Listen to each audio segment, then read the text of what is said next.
Hello and welcome to the Defence Rests.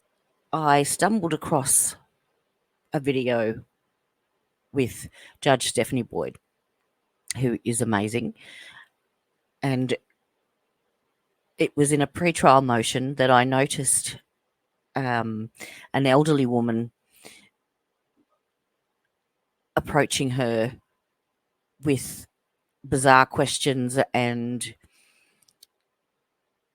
I actually thought she was a witness, but she turned out to be a defence attorney. So I followed her to the case that she was representing, and it turns out to be the Jose Ruiz trial, which has just finished in the United States, and it involves the death of a 5-year-old girl. So what is contained in this video is my opinions and my opinions only. I'm not a lawyer by any means, and there is a graphic content warning as well, especially with the testimonies from the mother and the medical examiner. The victim in this case is Mercedes Victoria Losoya, the 5-year-old daughter of Katrina Mendoza. The incident occurred on the 7th of February 2022. The mother has accepted a plea bargain, and the boyfriend, Jose Ruiz, who is the defendant in this case, is currently on trial. These are the charges he is facing. So, intentionally and knowingly causing serious bodily injury to Mercedes Losoya by pulling a sock out of the mouth of Losoya with the hand of Ruiz, and by a manner and means unknown to the grand jury. It also alleges that Ruiz intentionally and knowingly, by omission, caused serious bodily injury to Losoya, in that Ruiz had assumed care, custody, and control of Losoya, and that Ruiz failed to meet adequate medical treatment for her.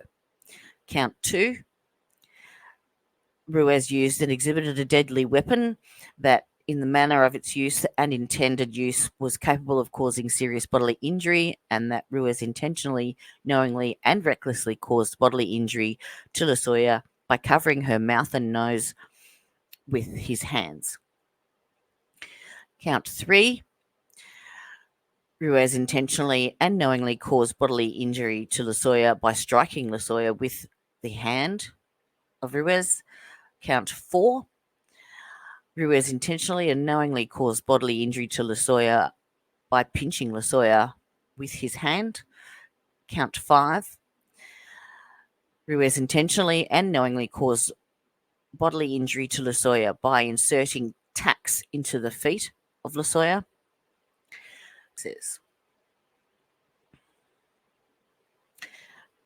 Count 6, Ruiz intentionally and knowingly caused bodily injury to Losoya by striking Losoya with a belt. Count 7, Ruiz intentionally and knowingly caused bodily injury to Losoya by pulling the hair of Losoya with his hand. And count 8, Ruiz intentionally and knowingly caused bodily injury to Losoya by striking Losoya with a cell phone.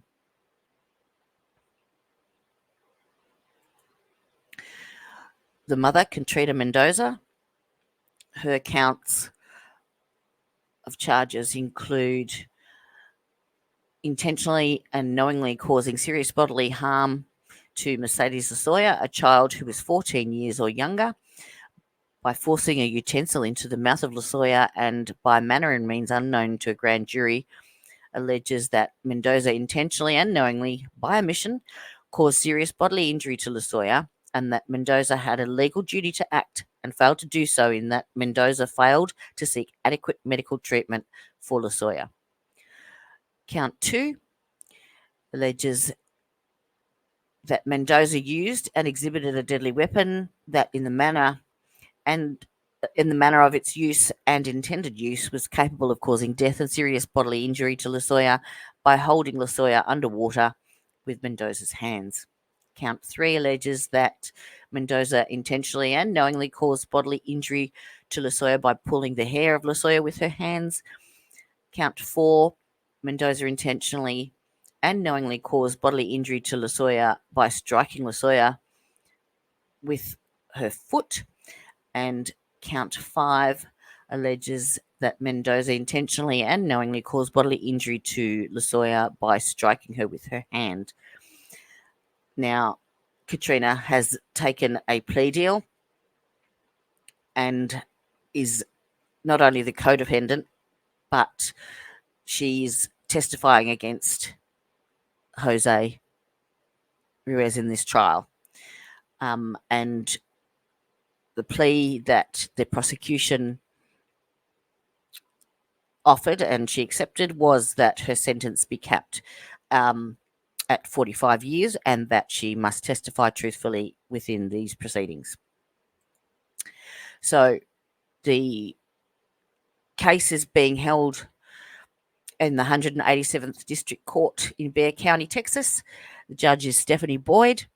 The prosecution is Alexandra Jackson and Brittany Mitchell. The defense attorneys are Teresa Connolly and Lorraine Efron. Yeah, not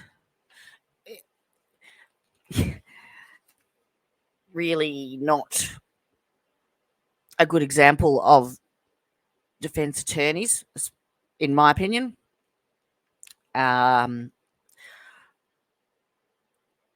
Yeah, convalescent counsel is pretty much what I would call them, but you can make up your own minds. And I've given examples of how I came to that conclusion. Unfortunately, so this offence occurred on the 7th of February in 2022. And again, the victim was a 5-year-old girl by the name of Mercedes Victoria Losoya. So let's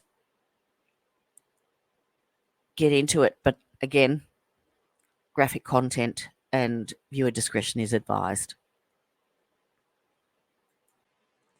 So we shall proceed to the opening statements. Gentlemen of the jury. In our career, the things we see are things people don't want to see. We see a lot of horrible things working in criminal law. Sometimes those things are even extra horrible to us. In this case, you're going to have to see things that nobody should ever have to see. Let alone things that a child at the age of 5 should have to endure. We apologize in advance for having to show you these awful things, but unfortunately we have to. We have to show you things that this man, Jose Ruiz, and Mercedes Losoya, who's the 5-year-old, her mother, Katrina Mendoza, did to Mercedes. You're going to hear that Katrina had 2 young children at a very young age, Mercedes and Jordan. Jordan is about 9 months older than Mercedes. You're going to hear that, according to Jose and Katrina, Mercedes was the child that just wouldn't listen. She was the bad kid. You're going to hear that Katrina and Jose were dating. And at some point in their relationship, they weren't living together. You're going to hear from the evidence that at some point in the relationship, Katrina's talking to Jose about Mercedes and how she just won't listen. And Jose says, "Let me have her." she'll listen to me. Jose takes custody of Mercedes. He takes her to his apartment. Katrina and Jordan don't go. You're going to hear from the evidence that they join them later, that Katrina and Jordan join them later, and they live at Jose's apartment for about 2 weeks. You're going to hear that those 2 weeks were the last 2 weeks of Mercedes' life. You're going to hear about the torture that Mercedes endured. You're going to hear from a lot of witnesses in this case. You're going to hear from police. You're going to hear from medical personnel. You're going to hear from neighbors that could hear this man beating Mercedes through the walls. And they could hear her crying out for help.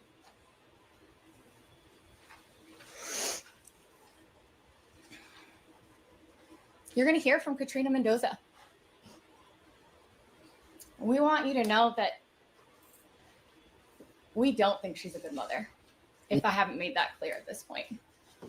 But she accepted a plea bargain in this case. She was also a defendant in this case. And she accepted a plea bargain, and she is here to testify about what Jose Ruiz did in this case, because she's accepted responsibility for her part.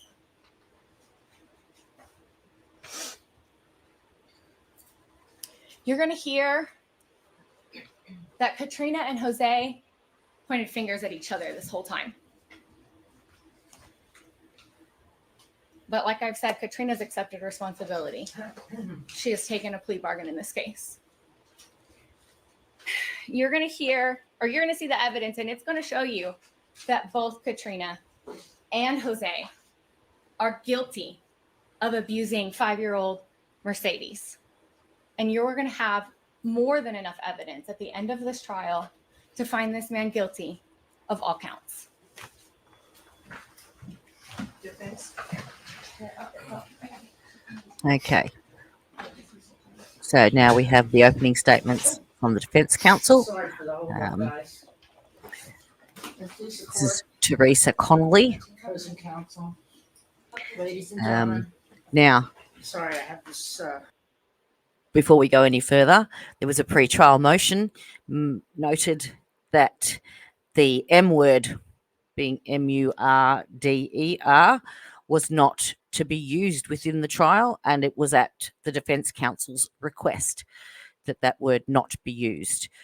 So let's proceed to her opening statement, shall we? Difficultly. Excuse me. I also took notes because I'm covering quite a bit. Precious little Mercedes Losoya was killed on February 7th of 2022, excuse me. Under Texas law, we recognize killing a person as murder. Well, no murder. there's one. I'm going to object 30 that seconds she's in. violating her own motion of limine. Sustained. The murder, I'm just there's saying two. what the law is. Crime, Can we approach Judge? No, the objection is sustained. murder of someone 10 Well, years there's of age three. or younger. The objection has been sustained, counsel. Sorry, I can't mention murder. Objection. Jose didn't save Mercedes. Didn't save her life. He was the hookup boyfriend of Katrina, the mother. He hadn't adopted the children, didn't live with the children, let them stay there for a couple weeks, but that was it. CPS had investigated Katrina for years. They have pages and pages of records against Just interrupt Katrina. us. I'm sorry to interrupt again. I'm just going to object to argumentative. All right, that'll be overruled. San Antonio police didn't save Mercedes. There were piles of reports against Katrina. SAPD didn't save her life. The prosecutor's right? faces. This case is not charged as a word I'm not allowed to say, homicide. He was charged as abuse. Now, the evidence that the state provided to me, and almost everything I received from the state, the fact is Mercedes had asthma. Mercedes, Just on that note, as we go through the trial, this woman is absolutely obsessed with the fact that Mercedes was diagnosed with asthma when she was 1. The medical examiner testifies that there was no evidence of asthma and it was not a contributing factor at all. And yet, this attorney focuses on asthma and asphyxiation and is so narrow-minded and hell-bent on focusing on that her questions are bizarre, irrelevant, and just you'll see. 6-year-old sister Jordan had a front row seat for everything that happened. That's probably the only true thing she says the To whole her time. sister and to her. They were living at the time on February 7th at the apartment of a friend, Jeanette. I believe she's going to be one of the state witnesses. They didn't have any place to live because she had been thrown out of everywhere. Jordan said that day that her mother was, Jordan's word, jamming food.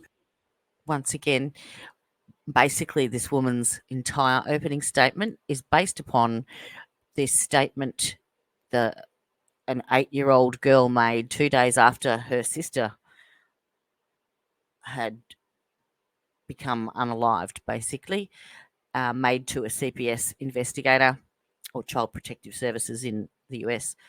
And this statement was never produced throughout the entire trial. Down Mercedes' mouth. Mercedes kept spitting it up. She was being gorged, kept spitting it up. Katrina got mad, according to Jordan's statement. I wasn't there. And she said she jammed the spoon down her throat. The medical examiner later testifies that there was no injury to Mercedes' throat whatsoever to support or substantiate that claim. At that point, Mercedes, who had been on a chair, fell off the chair. According to Jordan, she had no breath. Katrina went down to the floor and tried to give her breath, at least twice, but Mercedes had no more breath. According to Jordan, at that point, Mercedes was picked up by her mother, and they didn't go to 911 call. They didn't do anything. They ran to Jose Angel's apartment, which was in the same complex. Apparently, he tried to resuscitate her too. He tried, according to Jordan, tried to give her breath. She didn't have any more breath. After that, Jose took Katrina and Mercedes' body to the hospital.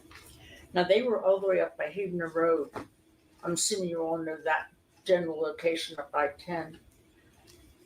They went to a hospital on the far south side, which is now closed. It was the Texas Vista Hospital. The importance of that is that from Jose's apartment where they were located to the hospital that they took Mercedes to was a 25-minute drive away, and they passed at least 5 other hospitals and another emergency medical centre on the way to that particular hospital.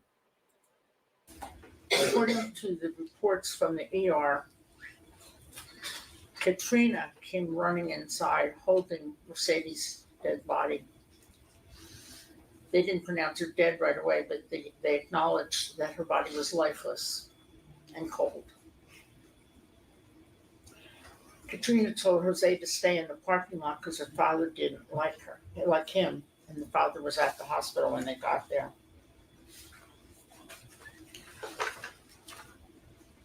She was screaming, "Help my child, help my baby." The ER people attempted resuscitation at least 3 times, which they're required to do, but there was never any hope. The charge nurse testified, or rather made a statement, that he actually pulled food out of Mercedes' mouth.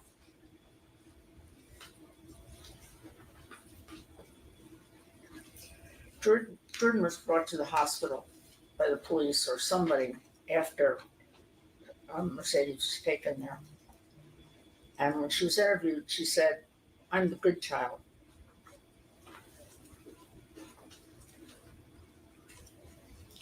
They took her to the morgue. Mercedes' battered little body. The medical examiner did an autopsy. His basic cause of death was murder by muscle collapse. I'm sorry, I took that word. Take that word back. I'm sorry. Excuse me, Homicide. excuse me. All right, the objection will be sustained. Defense, this is what you all requested, that that term not be used. You So think- you're not allowed to use that term, counsel. Thank you, Art. The ME said there was muscle collapse, and that was the cause of the child's death. But he didn't rule out asphyxia. And that's something I've been working on because I believe it was a matter of asphyxia that caused her death, based on the testimony of You're a Jordan, medical the examiner now, 6-year-old are you? child. I'm going to object the argument, Doug. Sustained.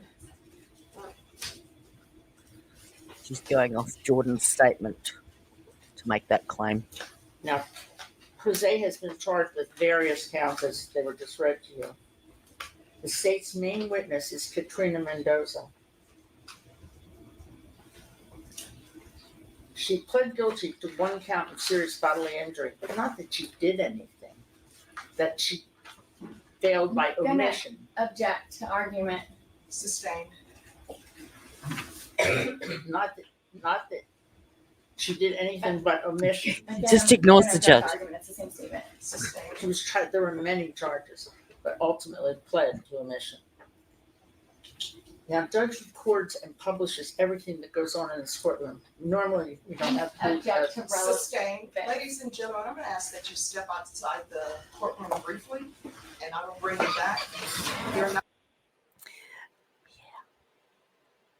That's the first of many.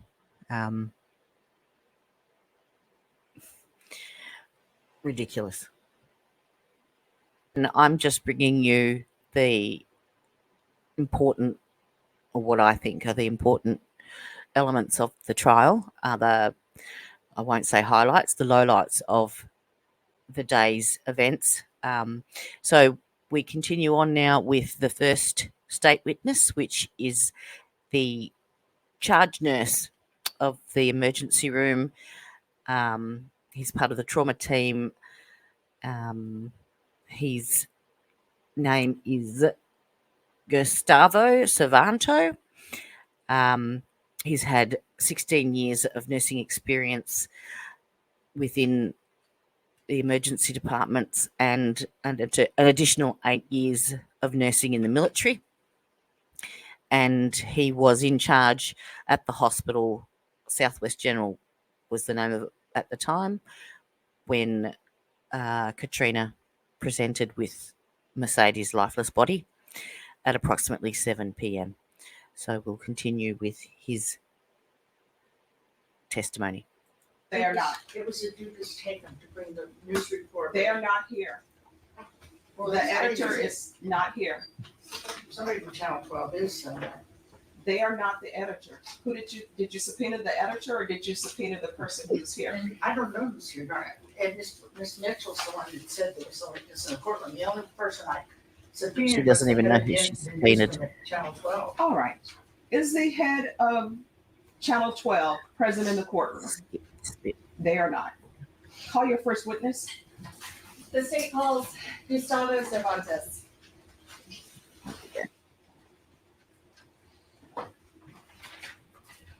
And thank you to KSAT News. If you'll take a seat here, please. Please go over to their channel. at KSAT News on YouTube and like and subscribe. They have some amazing content.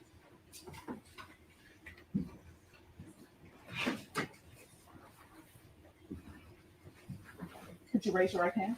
Do you solemnly swear or affirm the testimony you give will be the truth and nothing but the truth, so help you God? I do. All right, you can lower your hand. Make sure you keep your voice up so that the members of the jury can hear and the court reporter can hear. Okay. All right, if you'll state your name for the record, please. Gustavo Cervantes. State. Good morning, Gustavo. Hi. Where are you presently employed? I'm on the trauma team at University Hospital. And how long have you been there? I've been there since May. And what is your role? I'm a staff nurse in the trauma team.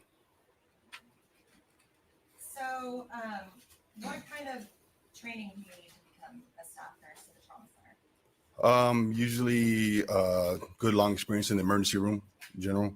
Experience in the emergency room? Yes. So, do you have a degree or any kind of certification? I'm a registered nurse.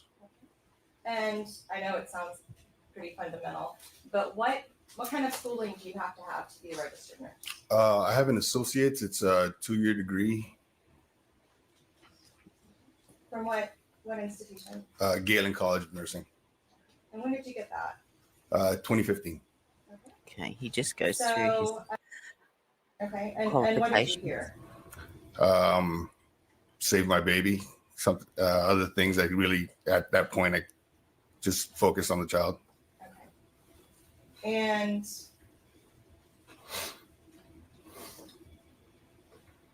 so who brought you Mercedes? My triage nurse grabbed her from mom, I guess, at the front and came running down the hallway, also yelling that she wasn't breathing. Okay. And did you at any time take over the care? I did. I took her from the triage nurse and carried her into the room that was right behind us, put her on the bed, and that's when we started working. Okay.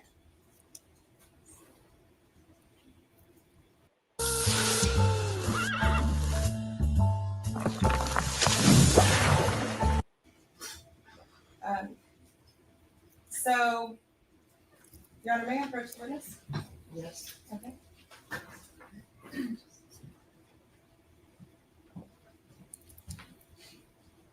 I'm going to show you what's been labeled State's Exhibit number 2. Okay. What is that? This is the chart for Mercedes. It's her medical record. Okay. And who authored this? That would be me. Okay. So you authored this report? Correct. Okay. Now, what was the purpose of making these records? To record the care of the patient, what was given, what was done, to maintain the record, just Okay. record maintenance. And is this something you do for all patients? who Every come in? patient, every patient has a medical record. Okay. Correct.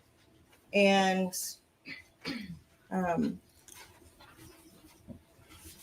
is it important for medical history to make a Right. record of everything? Right. Everything needs to be recorded for the patient's health, for future visits, and also for legal reasons, of course, to make sure that everything that we do for the patient is recorded and it's correct and it's. Okay. So when we're looking at this, what kind of information did you record here? You always have the time of. goes through a bit of the past medical history, which was not a great deal. Asthma, Did you- basically.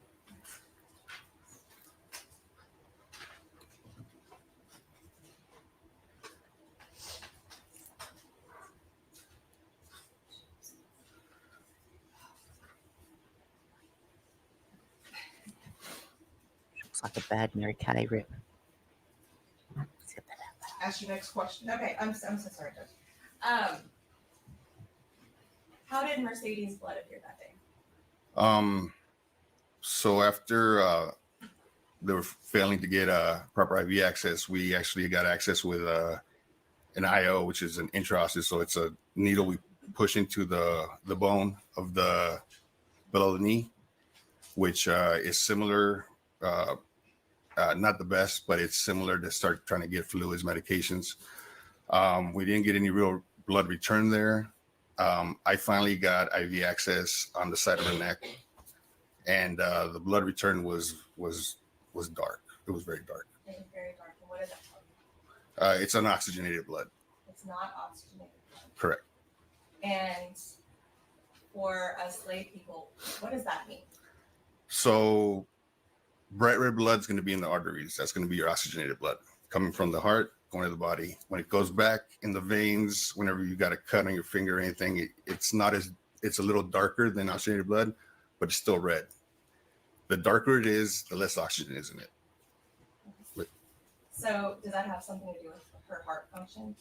Right. If there hadn't been any circulation going, that means that none of the blood is passing through the lungs to pick up oxygen. So the body is using up whatever oxygen is there, and it's depleting it, so the blood is going to get darker. Okay. You said you had worked at Northeast Baptist Hospital. Mm-hmm. How far?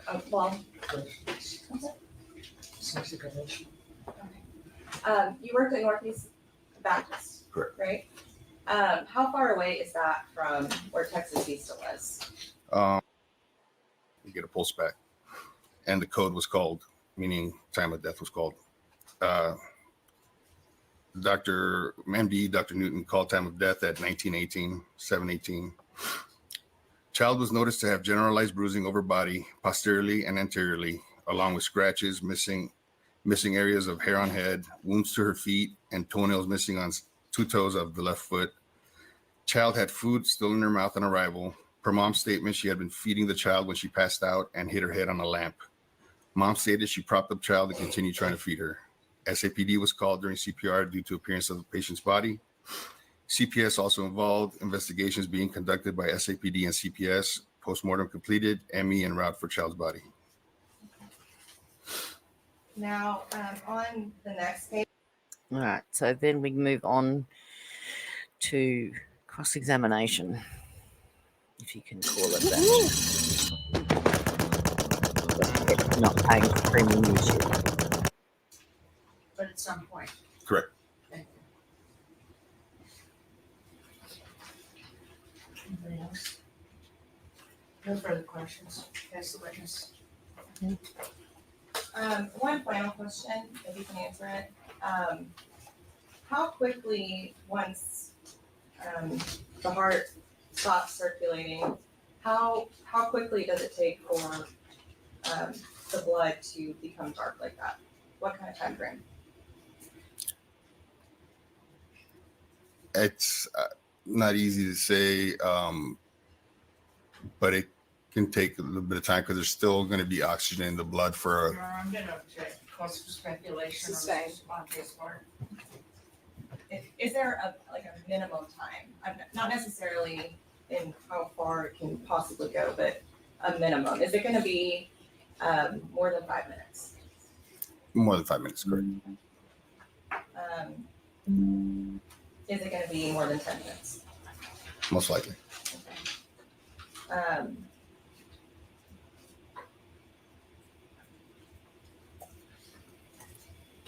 More than 10 minutes. Mr. Cervantes, the cause of death that you have on your records here indicates cardiac arrest, is that correct? That's not, we're not determining cause of death. We're determining her state when she comes in, Or, I'm sorry. her condition when she comes in. That's standard. Cardiac arrest is on there. What is the title of the place where cardiac arrest is written on that? She gets him to look up on the records of where it was located Page are we on? and what they wrote as the cause of death in the ER. But they basically have to write that because they're not a medical examiner. So we move on to state witness number 2, Brian Cahill. A little bit of a cutie. Can you raise your right hand for me? Do you solemnly swear or affirm the testimony you give will be the truth and nothing but the truth, so help you God? I do. All right, you can lower your Nice hand, have a deep seat. manly Make sure you voice. keep your voice up so members of the jury and the court reporter can hear. Yes, ma'am. If you'll You state your mean the name for the record. geriatrics and the defence council seats? Ryan Cahill. Near you. State. Thank you, Judge. Mr. Cahill, did you used to be called something different than Mr. Cahill? Yes, I was formerly Officer Cahill with the San Antonio Police Department. So this is a former San Antonio Police Department officer who has now retired from the police department. Thank you. And you no longer work for San Antonio Police Department, is that correct? Yeah. Correct. When did you stop working for San Antonio Police Department? About the middle of 2022. Okay. So that's March, April, May, 4 months after the incident. So basically, this gentleman is oh, sorry, that's a bad pause. Summer? Bad pause, sorry. Yes. Oh, that's another bad pause. First, officer on scene at the hospital.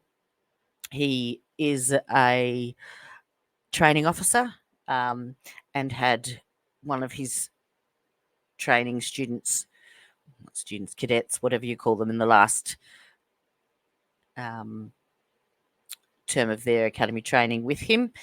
And they were first on scene before the investigators came on scene.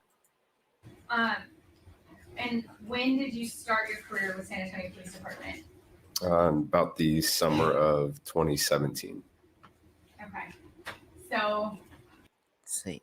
We're going to make contact. Remarkable 2 is a paper tablet that feels like you're writing on paper, and unlike With any individual of the public, that the body worn cam is activated and it remains activated until we complete that interaction.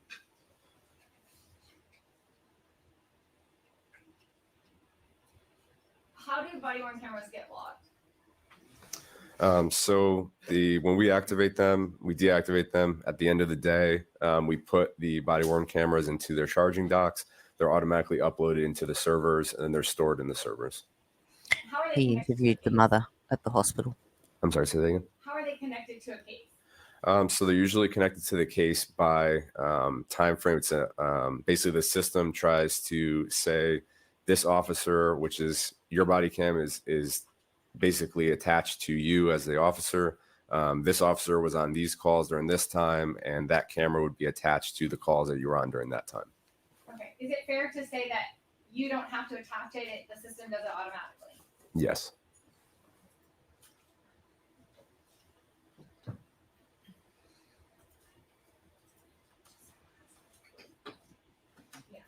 May I approach, Judge? Yes. February 7th, were you dispatched to a case involving the Mercedes Losoya? Yes, it was. Where were you dispatched to? At the time, it's called Texas Vista Hospital.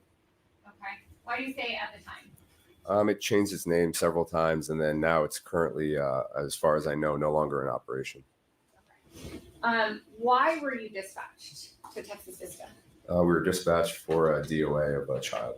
What does DOA mean? Basically means that the individual was brought in unresponsive or was found unresponsive at some point and is basically believed to be or has been pronounced deceased.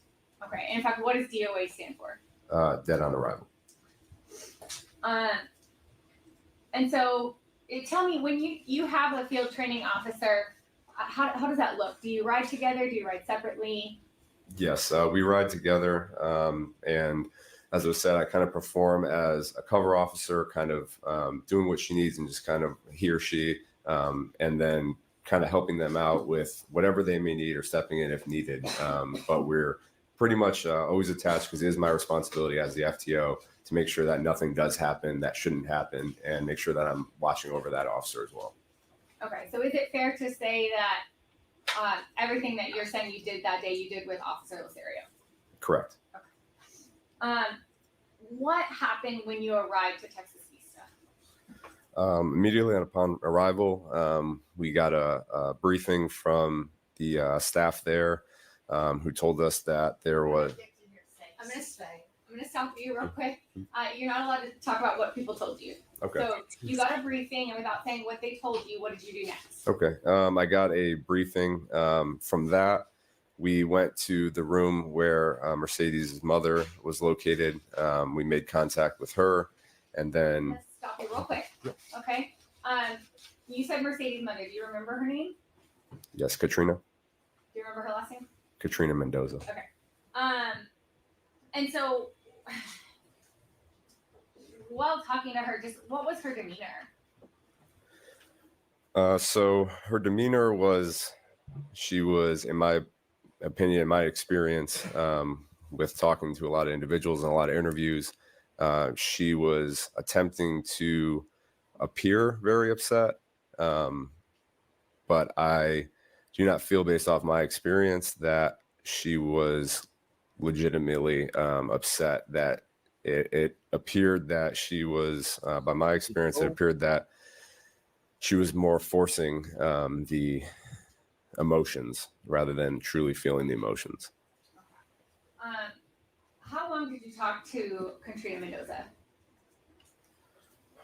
There were several times that we kind of went in and out of the room with different things. If I had to put a time total, maybe a total time about an hour or so, broken up over different time periods. Okay. So this initial time that you're talking to her, who was all in the room? At the time, it was just me, Officer Losoya, and Katrina. And there, at one point in the beginning, the doctor that pronounced the deceased was in the room, but that was just at the beginning. Okay. And in course of your investigation, did you learn that Katrina has any other children? Yes, I did. And how many other children does she have? At the time, I was aware of one. Do you know that other child's name?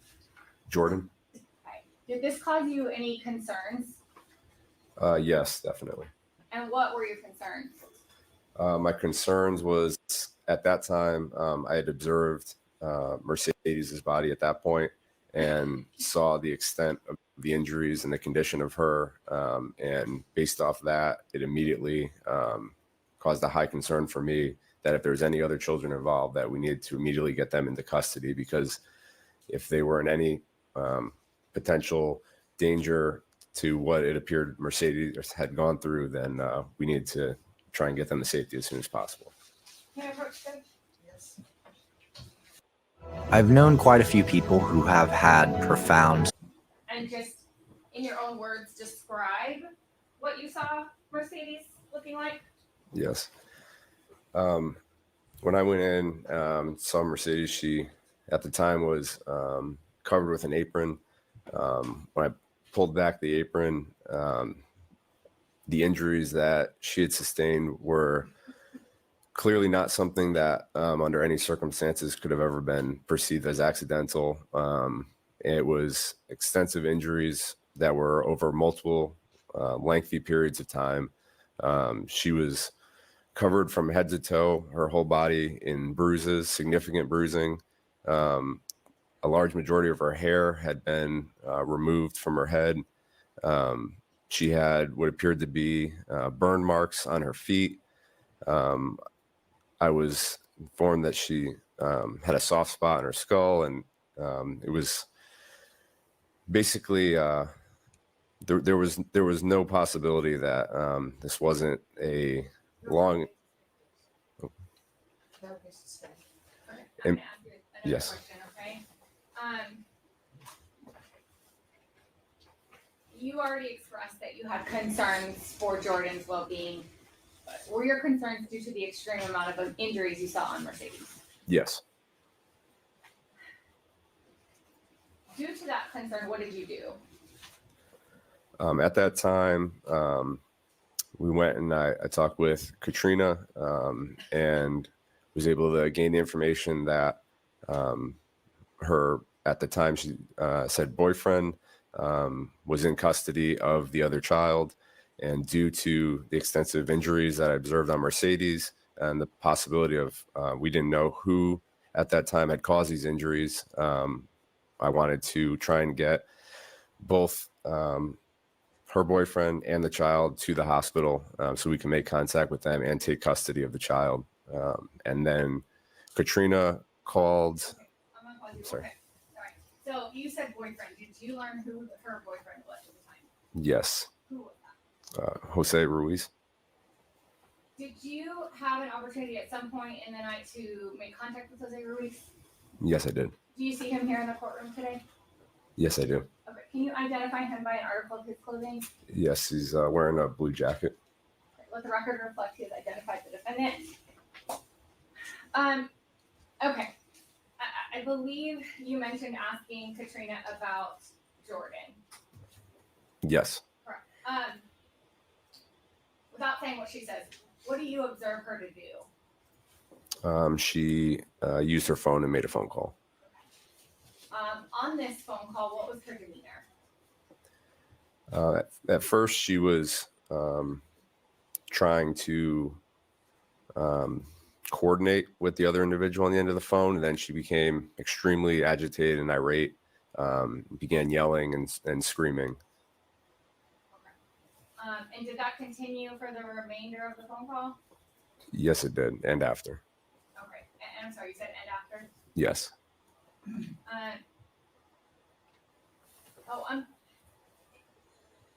In your work as a San Antonio police officer, do you wear a body camera? Yes, I do. Okay, and we've talked about Officer Losoya. Was she also wearing a body-worn camera? Yes, she was. Are those in use while you are at a call? Yes. Are they constantly recording? Yes. And so we pick up at the officer's body cam.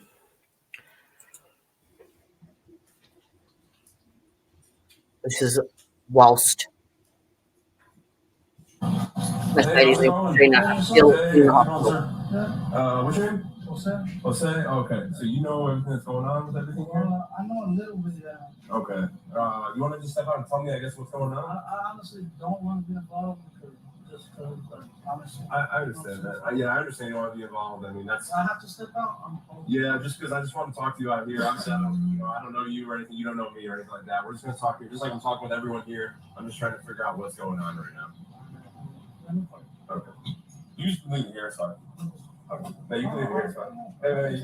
No, it's all right. You can leave it here. We got it blocked. You're fine. And I'm just pausing it for a second. Officer Cahill, the other voice besides Jose that we are hearing but not seeing on the video, whose voice is that? That is my voice.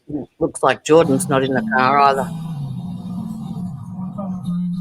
Yeah, I'll turn it off in a second. All right, so tell me what happened with everything. Well, she was having problems breathing like this because her mom fed her or something.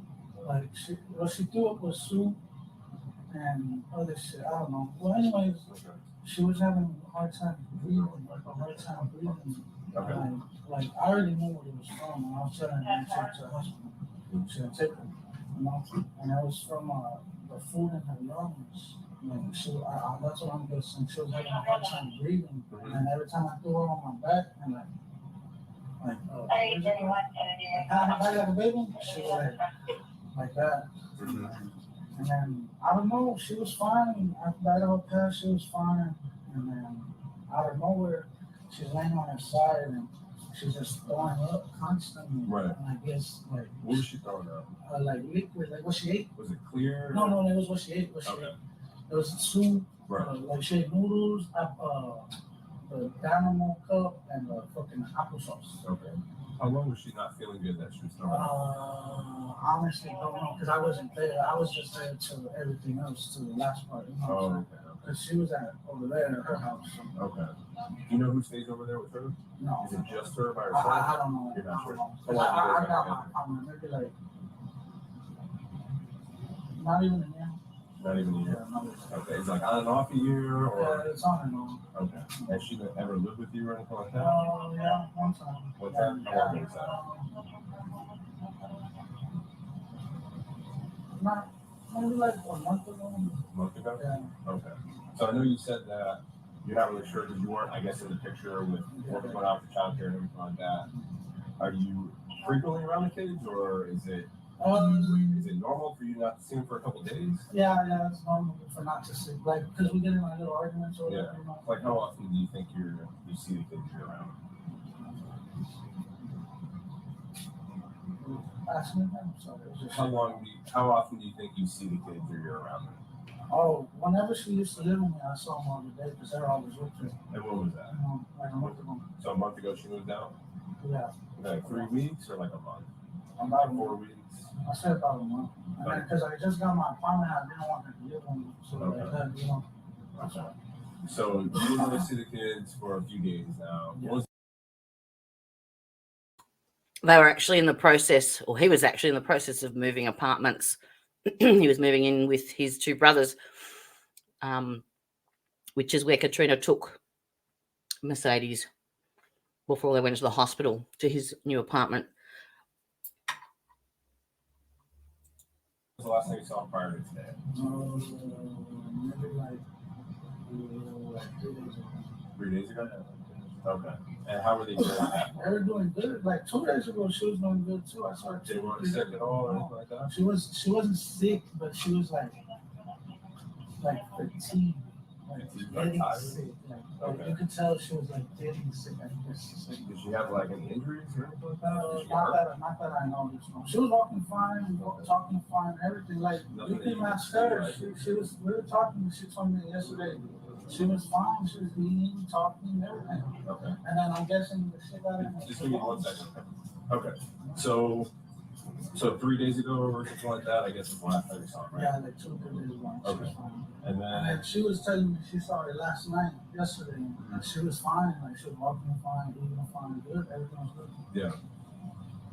So then today, what changed? Like, how did it? I don't know. She just called me and told me you need to come, and I went. What did you say? She just said you need to come, and I was like, I'm coming. I saw. I believe we did have more conversations throughout the night. For the remainder of the night, we were in contact with Jose, and then eventually when we were transporting him as well. Okay. With what we just heard, Jose told you, and based on your training and experience, was what he told you consistent with Mercedes' condition and how you saw her? No, it was not. And why do you say that? A lot of the descriptions that he was using, as far as her being fine, multiple times saying she was fine. The injuries that I saw,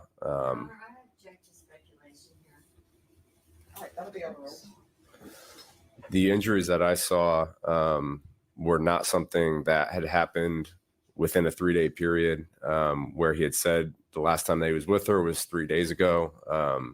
These were injuries that were far beyond 3 days, and the condition that she was in and those injuries, which were very apparent to be much farther past 3 days. Myself, I would never be able to look at a child in that condition and ever describe them as fine. And going back to what Jose had told you, did he in fact describe an illness or something of the sorts that he had seen within those last 3 days? Yes, he described her as fatigued.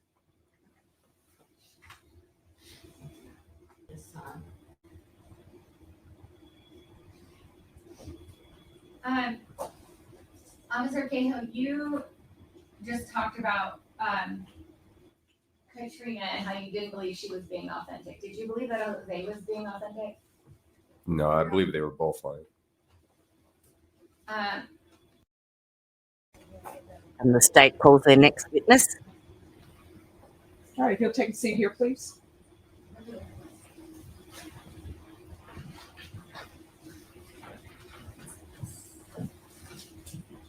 She's the attending officer from Child Protective Services.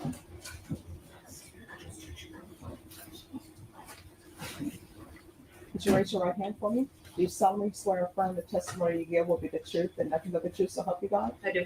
All right, you can lower your hand. State your name for the record, please. Julie Rommel. All right, make sure you keep your voice up so that the members of the jury and the court reporter can hear. Yes, ma'am. State. Thank you. Good afternoon, Ms. Romo. Good afternoon. Can you please spell your last name for the court reporter? Rummel. How are you currently employed? I'm employed with the Texas Department of Criminal Justice as a captain. What do you do? I run a shift, run a unit in Hondo, Texas. How long have you been doing that? I started in 2011, left for Child Protective Services, and then came back in August of 2022. So you said you left for Child Protective Services. Yes, ma'am. How long did you work with Child Protective Services? I believe 2.5 years. Were you working with Child Protective Services in February of 2022? Yes, ma'am. What were your duties back then? I would investigate all cases. I was on the night unit. We'd be working from Tuesday through Friday from 1 p.m. to midnight. And I would investigate all the cases that came in that I was assigned by my supervisor. How did those cases, how did the case come into CPS to the point you're going to send an investigator? It depends. The hospital would call in the case, law enforcement, or concerned citizens. What kind of steps what things do you do as a CPS investigator? As CPS investigator, I would investigate all types of cases from neglect all the way up to child fatalities. Regarding a child by the name of Mercedes Losoya. I was sent to a hospital. I can't remember the name of the hospital though. Does Texas Vista sound familiar? Yes. And is that here in San Antonio? Yes, ma'am. Do you know if that hospital is still operating? I'm not sure. So when you were dispatched, were you told what kind of call it was, or I was informed it was a child fatality. what happened when you first got to the hospital? Who did you first make contact with? I first made contact with, I believe, the officer and that was watching over Jordan, the sibling of Mercedes. And then I made contact with the medical personnel as well to find out the logistics of everything that occurred. That way I can contact my supervisor. And kind of what's the purpose of kind of getting all that initial information from people? In a case like that, it was to meet with the district attorney so we could file for a removal of Jordan from the mother. So at that night, did you also see Mercedes? I did. Did you see her before or after you spoke to her sister Jordan? After. So when you came in, do you know about what time you got to the hospital? Was it late at night? I know it was evening time and it was already dark, but I don't know exactly what time. What was your primary purpose for being at the hospital that night? My primary purpose was to ensure that Jordan was safe that night. Absolutely. When you made contact with Jordan, was she there at the hospital? She was. What types of things do you do when talking to a child like Jordan to make sure they're okay? I talk to them. I get down on their level to make sure that they're feel safe and secure with me first before we take any further steps. Because if they don't feel safe and secure with us, then they might be more hesitant to go with us. I ensured that she was doing okay, and she was seen by medical personnel as well. How long were you able to talk to Jordan that night? I don't recall. Do you recall how old she was? I want to say about 6, if I recall correctly. What was her demeanor at that point when you talked to her? She was still her happy self. She wasn't aware of anything that occurred yet. So she was still happy, very talkative. We made sure we got her some food and made sure she ate that evening, and then, got her in a safe place that night. Did you or the medical personnel inspect her for injuries? Yes. Did she have any injuries? That No, observed? not that I observed. How did she? And now we start cross-examination. Okay, and what was your result of that? Indeed, there was a child fatality, is that correct? Yes, there was a child fatality, ma'am. Do you make any recommendations as to charging As far as charging, the crime? no, ma'am.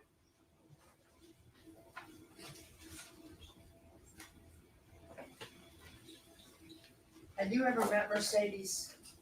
before this incident? No, ma'am. Were you familiar with the situation there? No, I was not.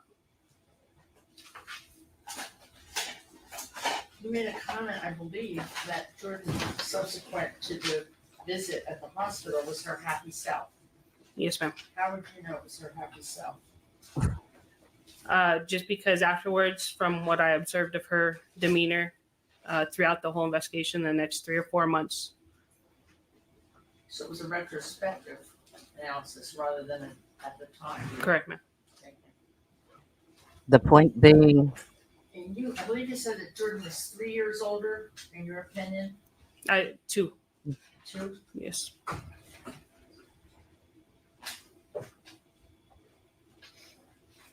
relevance. Now, as I understand it, and correct me if I'm wrong, because I can't make mistakes when I hear. You think? You said that she did not know what happened. That's correct. You believe that? Why did she not know? Did you ask her at the time what happened? Object speculation. Overruled. I could not disclose any of the incident yet because she had to be interviewed by Child Safe. So, but at that particular night at the hospital, you did not interview Jordan. That's correct. I did not. I'm sorry, because you had said that you interviewed Jordan. So, That's the steps we take in an interview process. But regarding a severe case like this, we weren't allowed to interview. thank you. You did take photos, though, Correct. and you spoke with the dad and stepmom of Katrina. Yes, I believe so, if I recall correctly. And was that probably to find out if they could take Jordan? Yes, ma'am. Now, you set up the forensic interview at Child Safe. Were you the one who took her to Child Safe? I was. And did you watch the interview? I did. And how did she begin the interview with what happened that day? I'm gonna object to hearsay, sustained.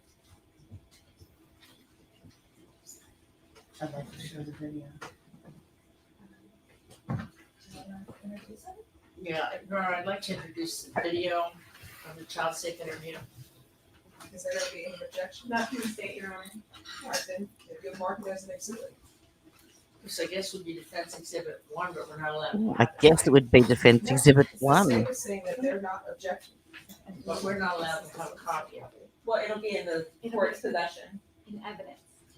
Should I have it marked as D1 or States 1? Doesn't matter. Oh, Lord. That's the best one. Thank you. Oh, no.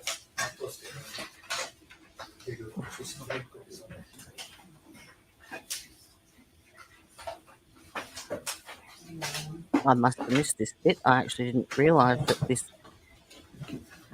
interview came into evidence. You have to mark it too. New for me too. Here, Teresa, I need it so I can put it. You see that it says D1. All right, so here's my question. Defense is offering defense exhibit number 1 into evidence. Any objections to defense exhibit number 1? No, Your Honor. And are both parties saying that defense exhibit number 1 is the child safe statement of Jordan? Yes, Your Honor. All right, then defense exhibit number 1 is admitted without objection. Do you want us to?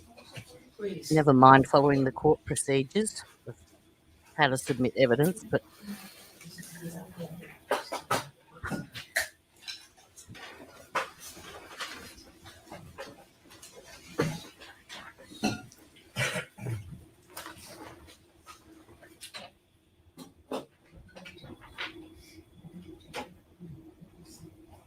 you'd think this woman's never been a trial attorney before.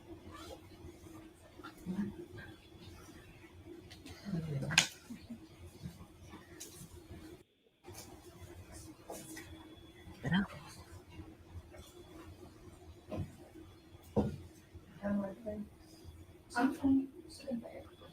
Today, Junior.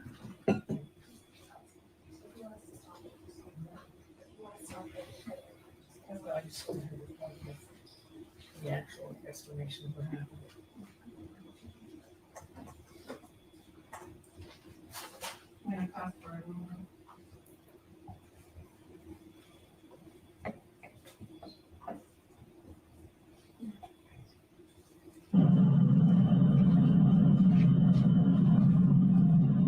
Not sure if it's video or just audio. I'm tipping we'll find out.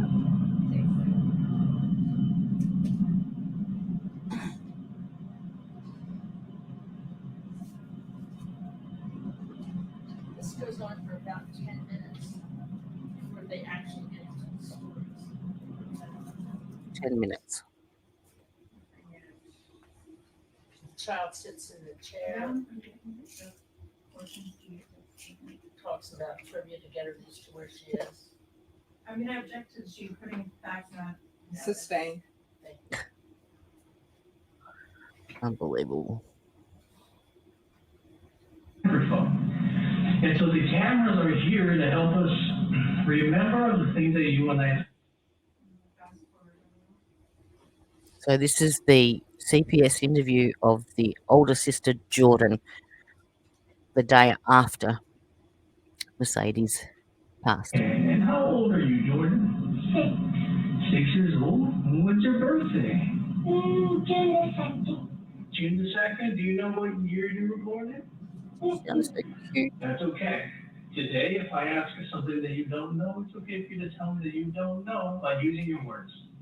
Okay? And that way I can understand. Now, you and I, we've never met before.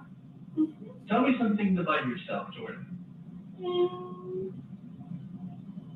I love coloring. Okay. I love painting. Okay. And I love coloring, painting, and drawing.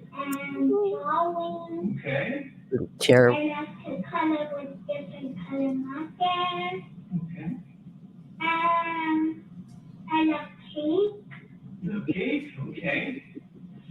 And I love the park. You said the pie? The park. The park. Okay. Because you can slide and there's monkey bars. Tell me all about what the park looks like. There's a monkey bars and a slide and a swing. Okay. And there's a slide. Okay. Well, thank you for telling me about your day and about you coming here today, okay?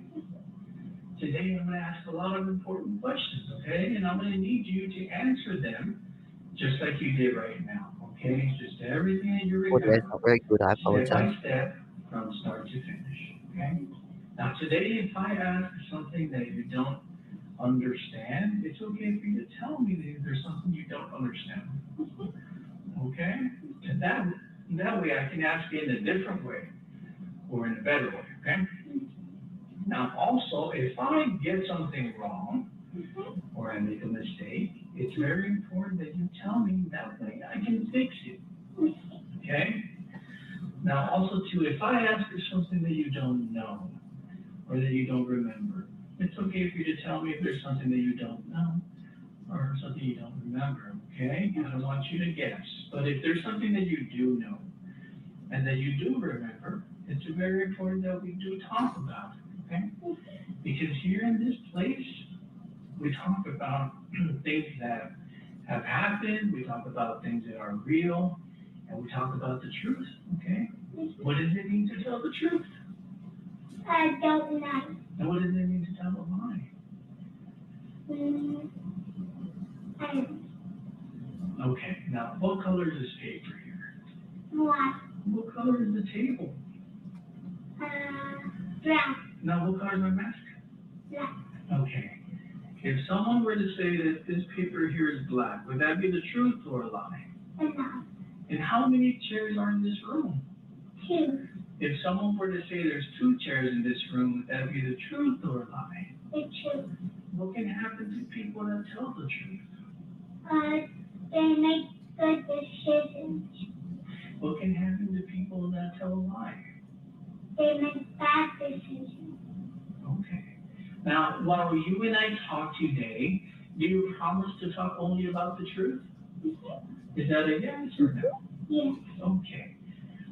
Jordan, tell me the reason that you're here today. To talk to you. To talk to me? Tell me more about it. To tell you about my sister. Tell me more about that.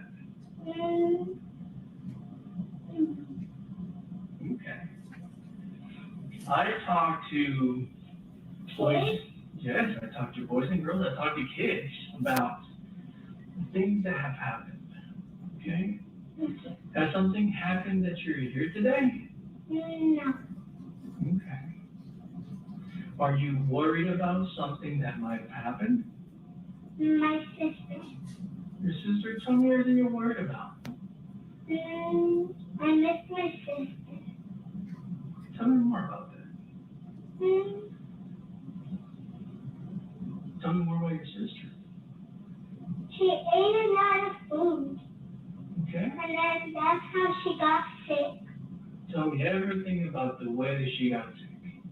She got sick from eating yogurt, 3 yogurt. And she ate bananas, smushed up, and soup. Okay. And then she only drank water. Well, what helps you know that she got sick?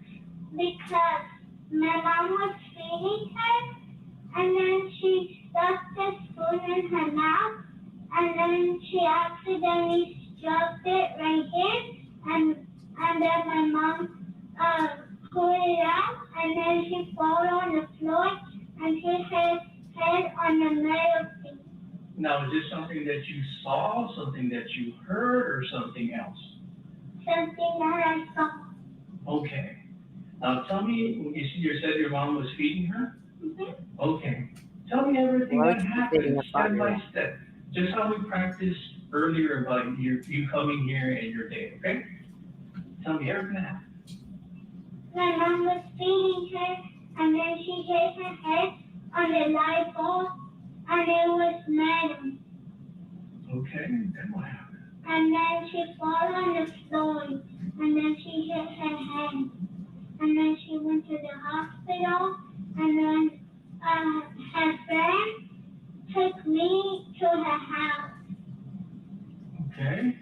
You said her friend took you to her house, and then what happened? And then I stayed there, and then I went to the hospital with my mom, and I never saw my mom again.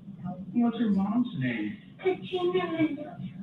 They mustn't have told Jordan yet. And just for the record, I have stopped the video.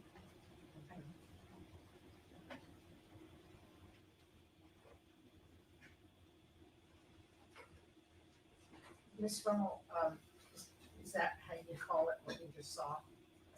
The interview? Yes. Yes. Was anything done about the fact that you said the mother was shoving a spoon down the child's throat? Was anything That done was about that? speculation.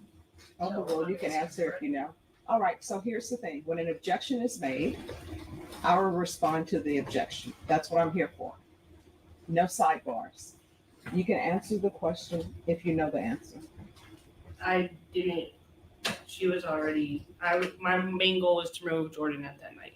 Her main goal was what? To remove Jordan that night to make sure she was safe. But she said in Priorities. this interview that an action was taken against Mercedes by her mother.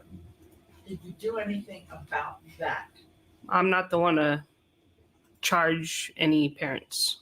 The answer is no? That's correct. Her mother's the co-defendant here.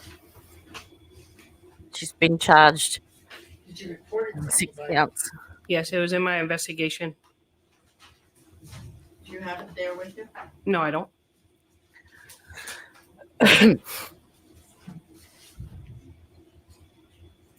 Prior to this interview that you took Jordan to, did you interview files on this family?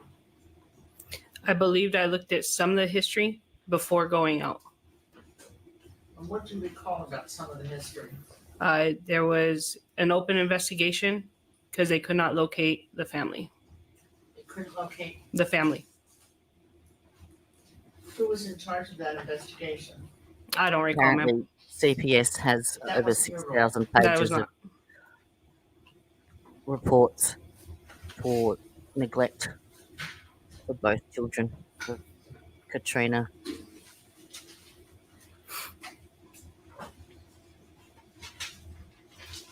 Did you check on any history with your department about Jose on how Ruiz? We run history on both involved parties prior to going out to a call. It's true there was nothing on Jose Angel in relation to this family, is that correct? No, I it's don't not. recall, ma'am.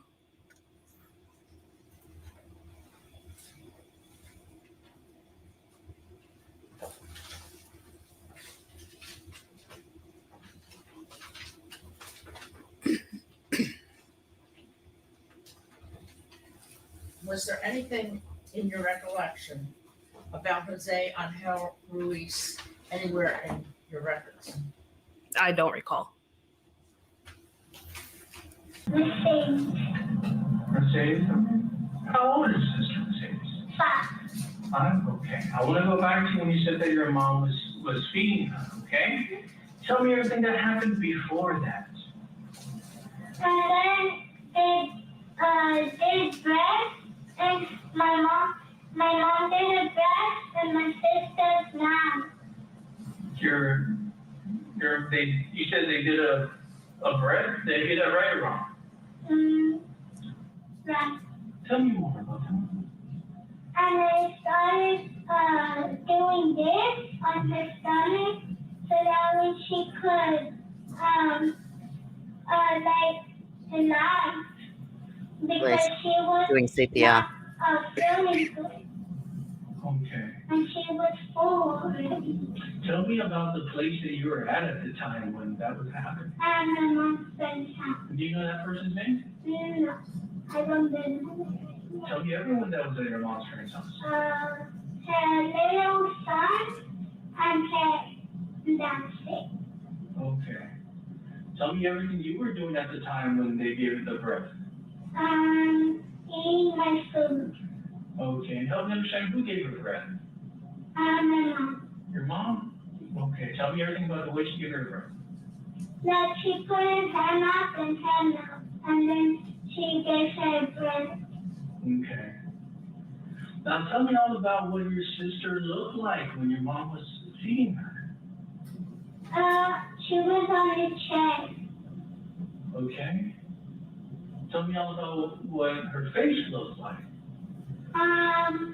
There was a little bit of scratches right here right here. Tell me all about the scratches. Like last time she scratched herself too hard, and then this kind of off. Okay. Like the skin, one little skin. Okay. All right. Tell me everything that your mom's friend was doing when your mom was giving your sister a bread. Going upstairs. Going upstairs? Tell me more about it. Because she didn't want to see Mercedes. Okay. Because my mom didn't want her to see Mercedes. Okay. You said she didn't Trina was want to staying see with a friend Mercedes called because your Jeanette mom in the didn't same want her to apartment see building Mercedes. as Jose. What was the very next thing that happened after your mom gave her a bread? They took her to my mom's boyfriend's house. Tell me all about that. And then my sister threw it up, and then she didn't come back to life. Okay. Tell me everything about the way that she threw up. Like all the food. Okay. Tell me everything you could see when that happened. Okay. You said they took her to your mom's boyfriend's house. Did I hear that right or wrong? Right. What's that person's name? Okay. Jose? Okay. Tell me everyone that took her to your mom's boyfriend's house. Only me and my mom. Okay. And how did your mom take her to her boyfriend's house? Because he lives right next to us. Okay. Because he moved in. Moved in? Okay. Do you know his last name? No. That's okay. Now, what's the first thing that happened when you got to your mom's boyfriend's house? Jose started patting her back, and then she was throwing up, and she wanted me to live with her. Okay. Who was he patting on the back? Mercedes. Okay. And who was throwing up? missing. Okay. Tell me everything you were doing when she was coming up. Holding him. Holding her? Yeah. Tell me more about it. Like I was hugging. Okay. Tell me how her body was positioned when you said that she was throwing up.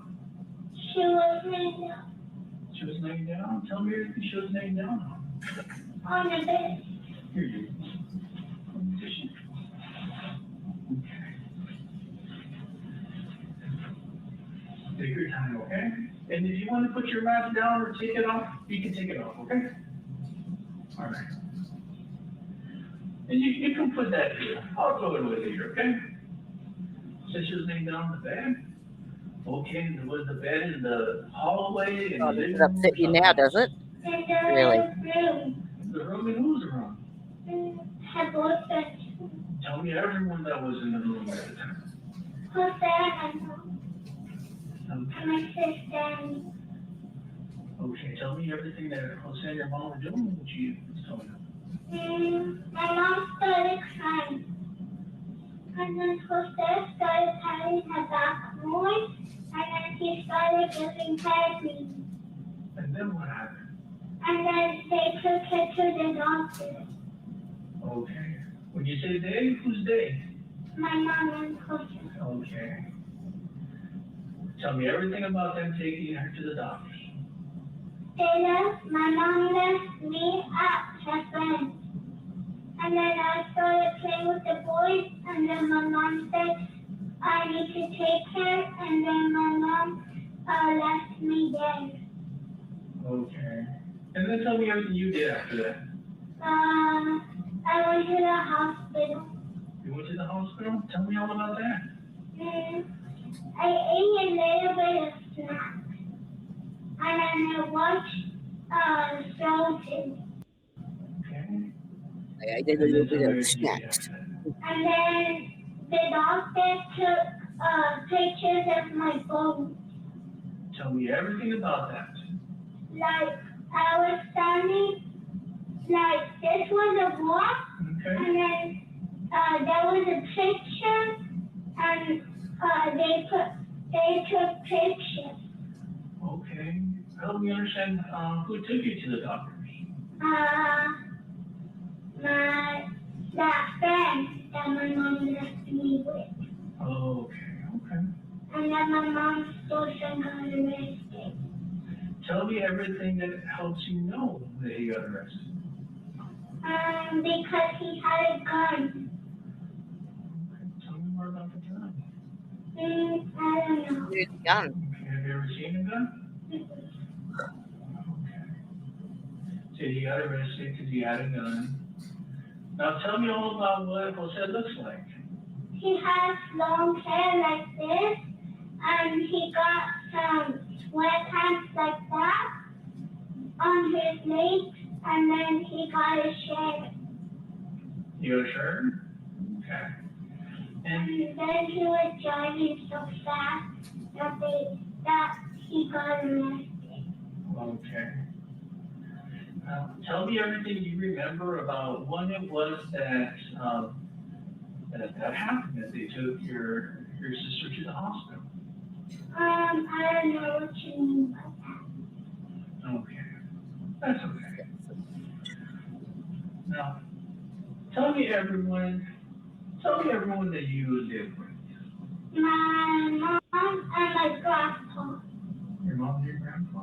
My grandpa's name is Home.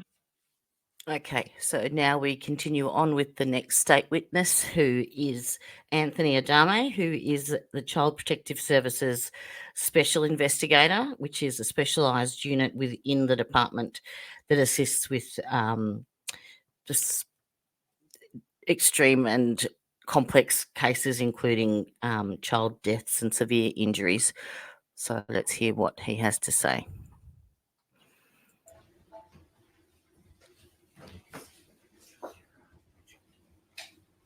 Can you raise your right hand? Do you solemnly swear and affirm the testimony you give will be the truth and nothing but the truth, so help you God? I do, Your Honor. All right, you can lower your hand. State your name for the record, please. My name is Anthony Adami. All right, if you'll make sure you There keep may your be some voice graphic so that the members of the content, jury can hear and the court reporter just as can a hear. warning. Yes, Your Honor. State. Good afternoon, Mr. Adame. How are you presently employed? I'm presently employed with the Department of Family and Protective Services, Child Protective Services. Okay, and what is your title there? I am a special investigator for the department. So we just heard from Ms. Julie Rummel, who is no longer with the department.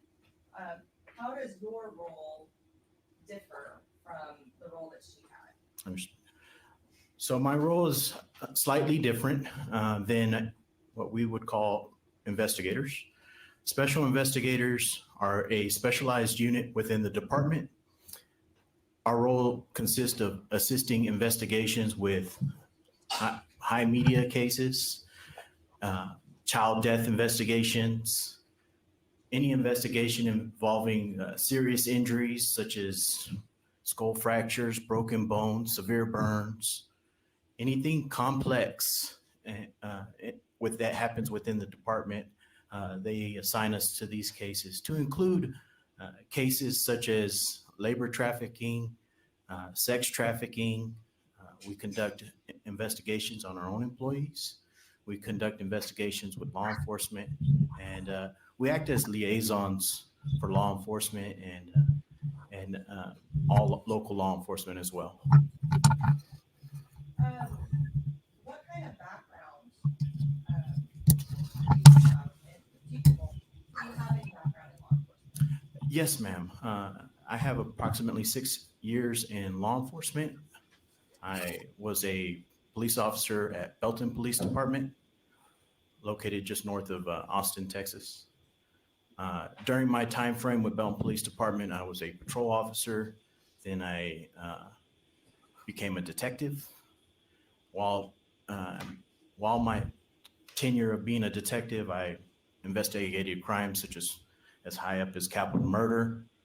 I conducted several crimes against children, those types of investigations. And then I also conducted investigations involving child pornography. I also conducted investigations involving felony type cases such as theft, any kind of aggravated assault, any kind of sexual assault type cases. And then I kind of ended there shortly with investigations into drug enforcement as well. Also narcotics agent. Okay. So up until February, how long have you been with DFPS as a special investigator? I've been with the department for approximately 4 years and just over 2 months. Okay. And where were you before that? At the Belton Police Department. Okay, so you went straight from law enforcement to be a special investigator with CPS? Yes, ma'am. And you stated earlier that as a special investigator, you work with law enforcement? Yes, ma'am. Okay. And are you familiar with the case involving 5-year-old Mercedes Losoya? Yes, ma'am. How did you first become aware of the case? I was on call during this investigation, this particular investigation. I was called out by my supervisor to respond to this child death investigation. I would not want to be inside his brain and see what he's seen. I believe it was on February 7th, 2022. Okay.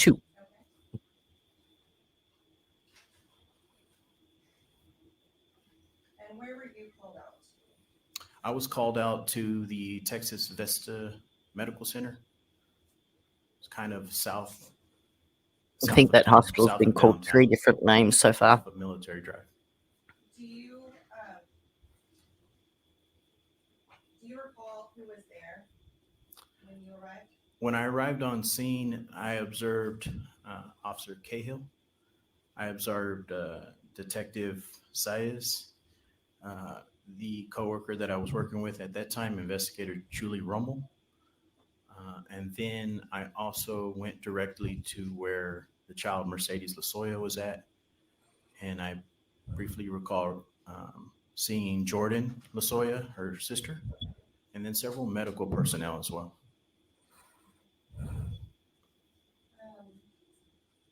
What was kind of the first step you did in your investigation? My focus was geared towards the child death. When I first made contact, it was to make contact with the homicide detective primarily involved in the case. I made contact with Detective Saez.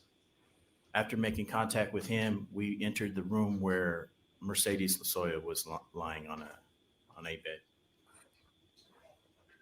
Now, as a special investigator, you said that you do respond to children who have been severely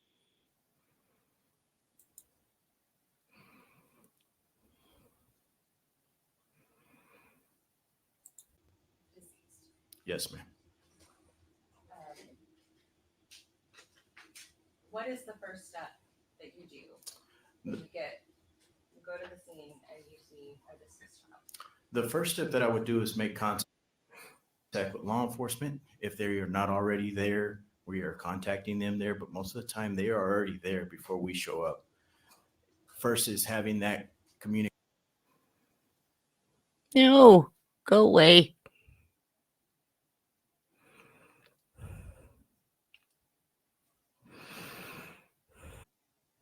Sorry, having some internet issues. I'll take myself off. With law enforcement, because at times that we want to maintain that integrity of their investigation. So after making contact with Detective Saez this particular night, I looked over to him. We're standing right there next to Mercedes Losoya, and I asked, can I go ahead and work towards seeing the entire body of this child?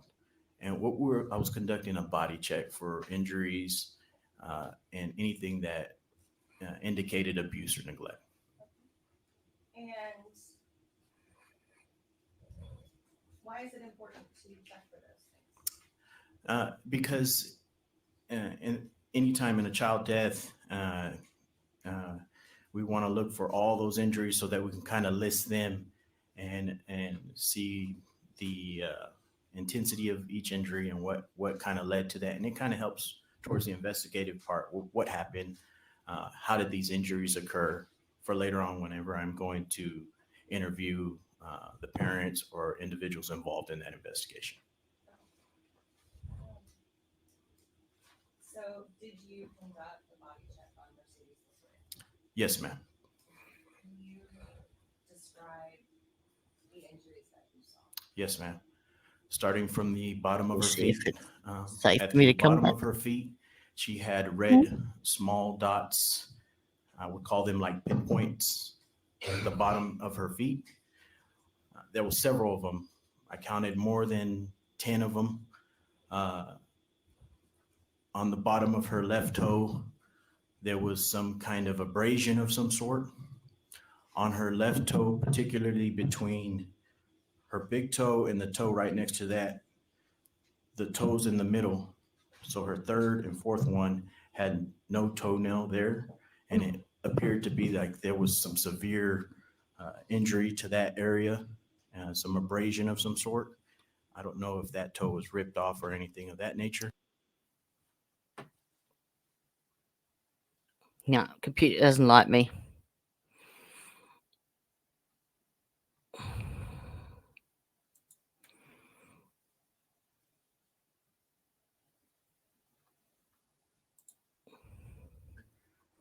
Going up on her Computer doesn't right like me.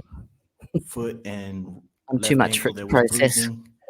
Going up her leg on the left side on her left leg and her thigh, she had a pattern of markings. They looked kind of straight, and going down her left thigh, and they looked some kind of bruising pattern. She had severe bruises on both sides of her hips. I would say about the size of my hand. She had severe bruising on her buttock area. She had severe bruising kind of near her lower back area. Towards the center of her chest, there appeared to be some bruising there as well. Her left nipple appeared to have been really red and discolored. It was very different from her right nipple. Her neck had some cuts and bruising as well. Her mouth, when I looked into her mouth, her teeth were discolored, and I observed it looked like maybe a tooth was missing. She had something underneath her chin, kind of like the skin of her underneath her, like kind of underneath her lip, looked like something was there. I don't know how to describe it other than like it was just markings all over the bottom of her lip. She had some cuts throughout her face, on her nose, kind of towards her forehead, on her cheeks. Her hair on both sides of her hair, on the top of her hair, she had some length of hair, and it was in a ponytail. However, on the side of her hair was thinned out as if it had fallen, or it was missing. It wasn't like a haircut type, like as you see on myself. It was more like bits and pieces kind of throughout her hair. And I believe that's pretty much all the injuries that I've seen, ma'am. Yes, ma'am. Yes, ma'am.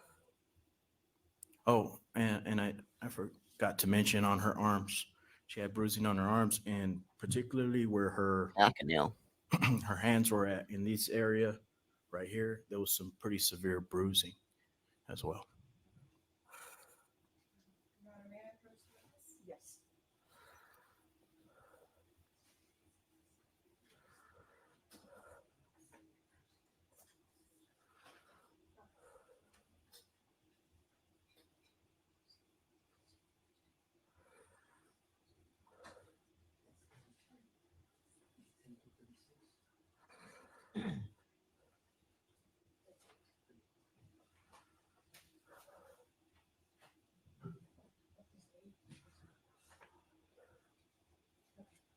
I'm going to show you what's been labeled at this point for identification purposes. States Exhibits 10 through 38. Can you look at those and let me know if those are fair and accurate depictions of what you saw that night? Okay, so he now goes out to inspect Jose's apartment. You didn't go inside, but did you observe any thumbtacks? Oh, go away, spinny wheel. Yes, ma'am. When I went towards the front door, outside of the front door, kind of on the wall to the left of the front door, there was a single thumbtack, kind of eye level. I'm possibly about 5'6" or so. So I'd say just a little bit taller than me. Same height as me. That's where I observed it.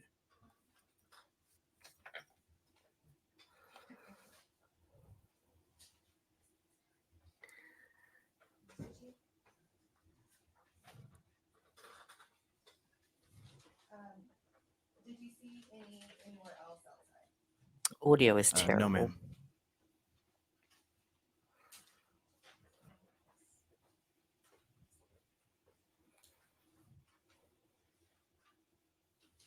Okay, go to man first. Okay, I'm going to show you what I am labeling as States Exhibit 39.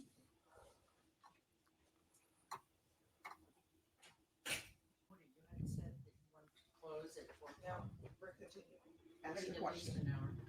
Ask your questions. And so begins the cross-examination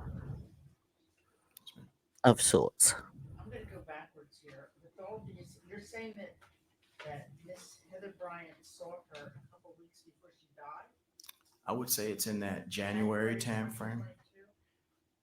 She didn't observe bruises or anything? I can't recall what she wrote on her Heather Bryant, observations, ma'am.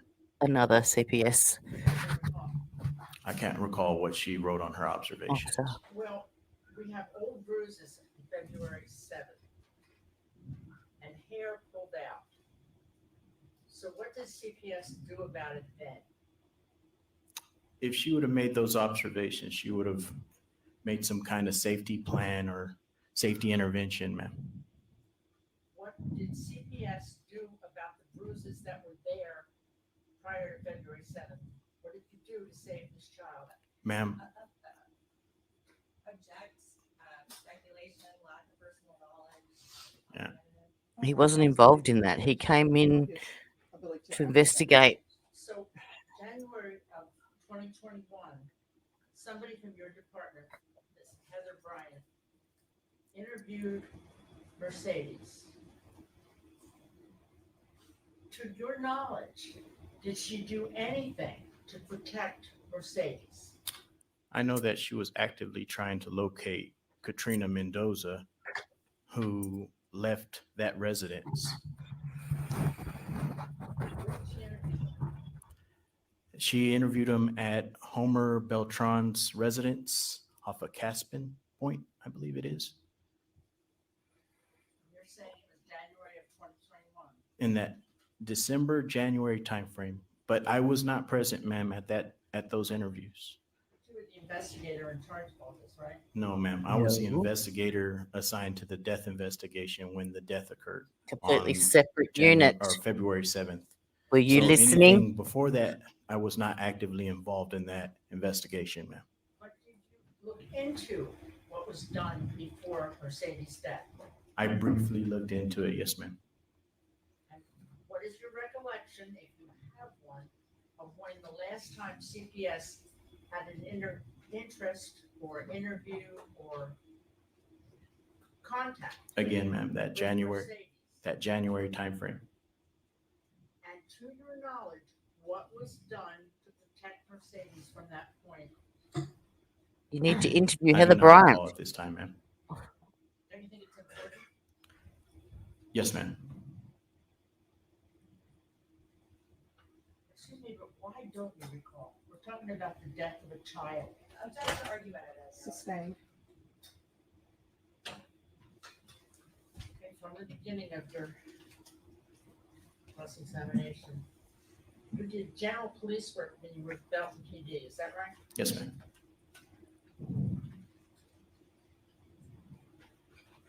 Can you see? Do you need your bifocals? You said in the course of your description of your activities there, and correct me if I'm wrong, because I could make a mistake here. You think? Said you deal with high media cases. Yes, ma'am. So media involvement directs your attention, is that correct? That's No. one aspect, yes, ma'am. I realize it's only one. What do you do particularly with media cases? The same as all investigations, ma'am. We conduct thorough investigations. Excuse me. There can only be one person speaking at a time. You may answer the question. Sorry, ma'am. Same as all investigations, ma'am. But this specifically was Belton when you referred to the media. No, ma'am. I was referring to my duties at the Department of Family and Protective Services. We're calling this interchangeably CPS and Department of Family and, what is it, Family and Protective Services, ma'am. Protective Services, but it's basically the same place. Yes, ma'am. Commonly called CPS. And Yes, commonly and called he's a department special as well, ma'am. investigator, as he explained. And you've been with them for 4 years, yes? Yes, ma'am. Flip your yellow. And you first learned of Mercedes when? On February 7th. Not Yeah. before that. Not before No. that, no, ma'am.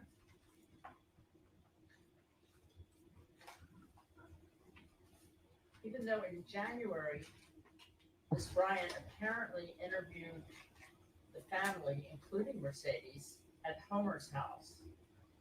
Is that correct? Asked and answered. That'll be overruled. She can answer the question. That is the history, yes, ma'am. I feel like I need to quote Greg Anderson here. She just It's the doesn't get history, it. ma'am. Once again, I'm old, I don't remember everything. Do you recall any follow-up of CPS after that investigation in January of 2022, right before she died? I recall that investigator Heather Bryant at the time was trying to locate Katrina Mendoza, and there was some disconnect in communication for a period of time. Towards the end of her, or towards her investigation and the beginning of our death investigation. Do you have any recollection of what Heather did as a result of the January 22 interview? No, ma'am. You say there was a disconnect. Objection, lack of personal knowledge, she wasn't there. I wasn't. Excuse me. You can answer the question if you can answer it, but if you're not present, then the objection will be sustained. I was not present, ma'am. You weren't present, but is that just isolated? Does CPS have isolated interviews here and then investigators later don't know what happens? Is there any connection within your department as to what is done to protect a child? Yes, ma'am. We do go back and look at some of that history.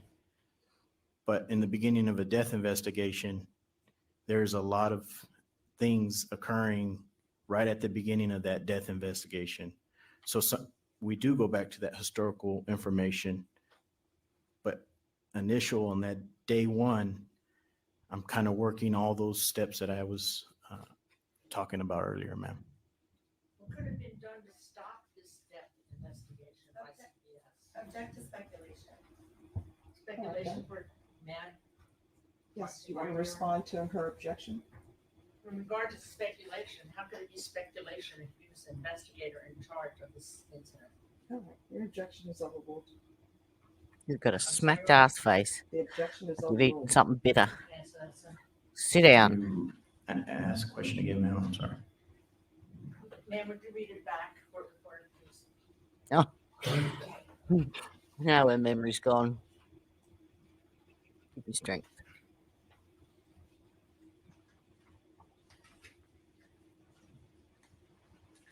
She doesn't understand the difference between It could have, what could have. the CPS workers and him. Dashed objection, speculation, that's what I have. He only gets called in Could have been done. on special cases. Is there any other objection besides speculation? Argumentative. That will be overruled.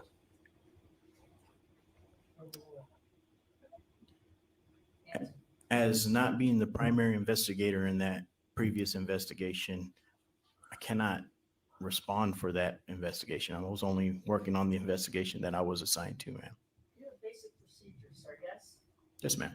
Okay, so when somebody has an investigation and things were not perfect because there was a follow-up, exactly what is done to save the children who are being supposedly protected by your agency? Object counsel testifying, argumentative, lack of knowledge of what happened before her death. All right, that'll be overruled unless there's another objection. So to answer your question, ma'am, when I came into this death So patient investigation, with her. we did just that. We removed Jordan Losoya, the surviving child. So we conducted a removal to keep her safe from additional abuse and neglect. As a rule, when somebody is investigating, they can't find somebody that interview needs a follow-up. What, as a rule, does your company do to protect the children out there? Need to speak to Megan We Fox. continue to try to strive towards engaging that communication. Maybe there's a miscommunication with that family, but we continue to try to engage that family. But each case is different, ma'am. This case, again, I'm asking you, what could your company, your CPS, have done to protect Mercedes from being killed by whatever? Object to vague, object to answered. He wasn't involved in the previous investigation. All right, that objection will be overruled. Again, ma'am, I wasn't involved in the investigation previous to me. So I can't account for what happened before me. I can only account for what we did during the course of our investigation. And we did conduct a removal of Jordan Losoya. Jordan's not dead. Prior to this investigation, I asked you generally, what does CPS do to protect the children that are in danger? Generally speaking, there's probably different plans, such as a safety plan. Maybe we have a family member that will come in and kind of assist with that supervision of the children. Sometimes we do what's called family team meetings, where we bring several family members and collaterals or professionals in and try to talk about the issue, all the way up to removing a child from a home and probably placing with family members. Or go ahead, ma'am. Was Mercedes removed from the home? No, ma'am. Why not? Again, I cannot answer the questions for an investigation that was previous to me, ma'am. I started the investigation on February 7th when I was notified about the death of Mercedes Losoya. And I've never done a investigation with Mercedes Losoya alive in all my years of being with the department. Realize that, sir, you're the investigator at the point of, at least at the point of her death. Did you look at it? Let me hear the question.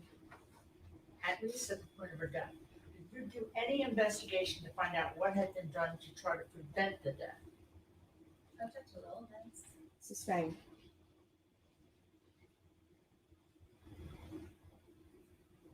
To your knowledge, what, if anything, did CPS do to try to prevent Mercedes' question. death? Object to us to answer. Object relevance. Sustained.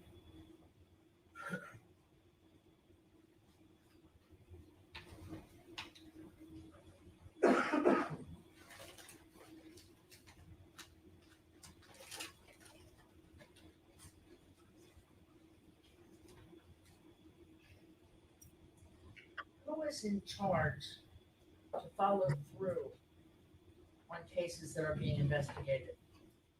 Object to relevance. Sustained. I'd like a ruling on that.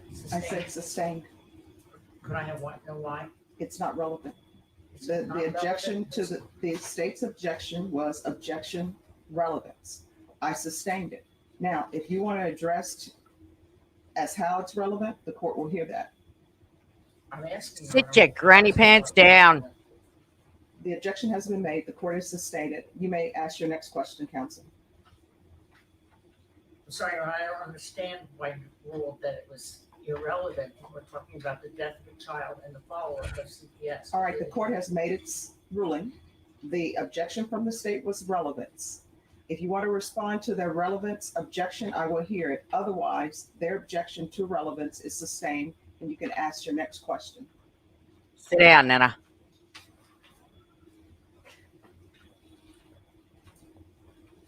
When you checked Mercedes' body in the hospital, you said you looked under the clothes, I believe, or the blanket or whatever was on her. The only thing that she had on was a pair of orange underwear. Orange color. But you did check the body, Yes, ma'am.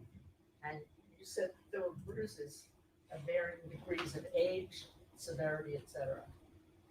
I did not mention anything about bruising and age. I indicated that there was bruises, but I didn't indicate the age of any bruises. You did say that some were earlier or some were more recent. No. Various. I don't recall that, ma'am. It's a charge nurse I don't at the recall saying hospital. anything about age because I can't. As an investigator, I would elect to utilize medical professionals to indicate those kind of injuries. But you looked at Mercedes' body Yes, ma'am. and you did see bruises. We've all seen them now with the pictures.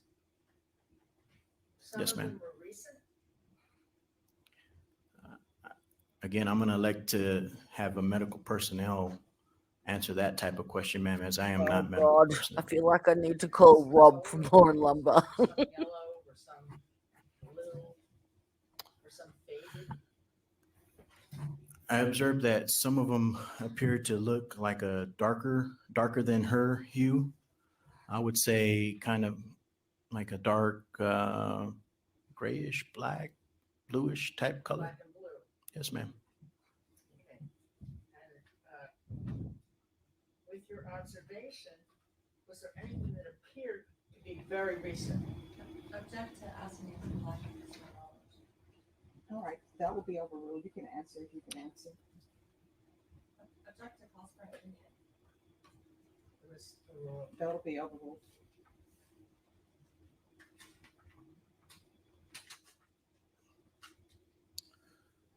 If you can answer. No, ma'am, I can't answer that question because I don't know. I didn't know exactly what was real recent. You couldn't say there was recent. Did you just say that you saw blood on her face or mouth? Their teeth were out? I observed like abrasions where you can kind of see like the red blood on top of those abrasions. Yes. Okay, and you testified that some teeth were missing. Is that right? I observed like a tooth kind of time near the front that looked like it was missing a piece of it or something in the front. It's The kind child of, was 5 years old. Yes? yes, ma'am. Are you familiar that children lose their first teeth, their baby teeth at around that age? Yes, ma'am. Could that have been the reason why her teeth were missing? Object to speculation. All right, if you can answer. You mentioned Never mind the hundreds of bruises. Fade or There was some discoloration, ma'am. discoloration? Yes, ma'am. What kind of discoloration? It just looked more yellow, more, there was like a yellowish tint than some of the others. Was it about hygiene that you were saying, or was it actual wounds? I would say most likely hygiene or something of that nature, ma'am.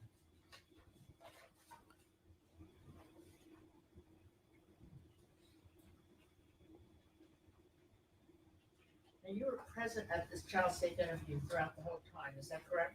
Yes, ma'am. And as a result of that, what action did you take? As a result of the forensic interview, I went to the apartments to try to backtrack where it happened at.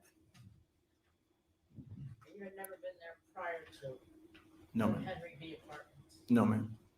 Is there any record that your company, or excuse me, CPS, had been to the Henry B. apartment prior to the incident of her death? Object to relevance. All right, that will be sustained.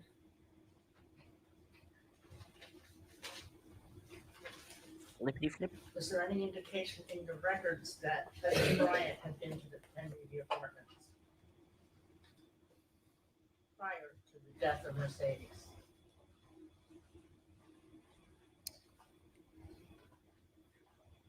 You're asking the wrong witness. I don't believe so, ma'am.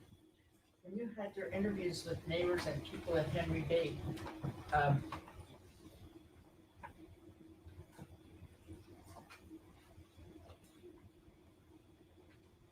they indicated that they had made reports about loud noise and disturbances. Is that correct? Yes, ma'am. As a result of those disturbances, was CPS contacted? No, ma'am.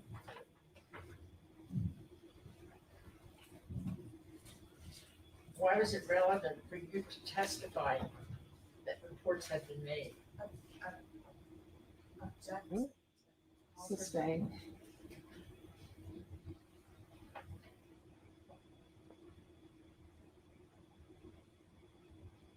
What specific steps did CPS take to follow up on Katrina, who was under investigation? Object to relevance. Sustained.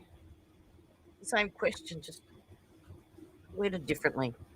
Your Honor, it wasn't relevant that there was a follow-up on somebody who's a known abuser? Sustained.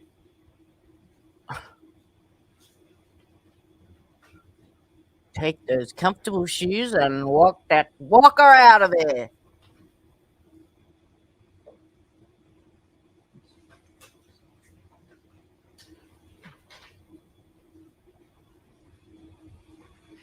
Have you, if you recall, any investigation on Jose prior to the death on February 7th? No, he doesn't have kids. I have had no personal investigation with Jose Ruiz prior to the death of Mercedes Losoya.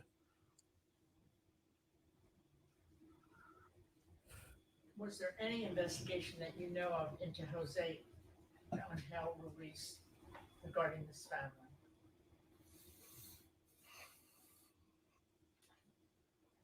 Not that I recall, ma'am.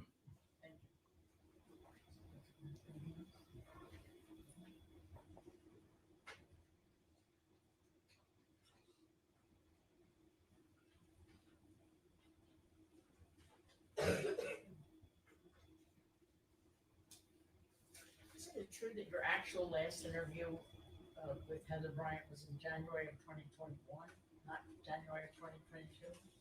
Objects, misstates. That'll be overruled. You can answer the question. January of 2021. Yes, January of 2021.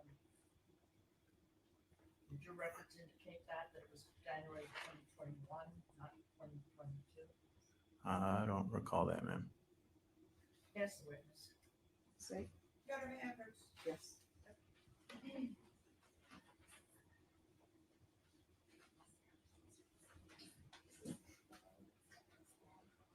No, look at that, dearie. It does say 2022. Oh, you're right. Sorry, didn't see that with my bifocals. Okay, I'm gonna show you what I have marked with Stacy exhibit number 40. Does CPS have a system of keeping notes recorded by different caseworkers? Yes, ma'am. Okay. What is Stacy exhibit number 40? It appears to be some contact narratives, several contact narratives involving Heather Bryant, Tiffany Garland, and Adrienne House. Okay. Is there an entry from January 19th of 2020? January 19th, 2022. Yes, ma'am. And is there What do you know? another entry by Heather Bryant from January 19th of 2022? Yes, ma'am. And is this Fancy that. documenting the encounter that has been at issue that Heather Bryant had with Mercedes Losoya? Yes, ma'am. Okay. Did Heather Bryant notate that there were any injuries on Mercedes Losoya on January 19th, 2022?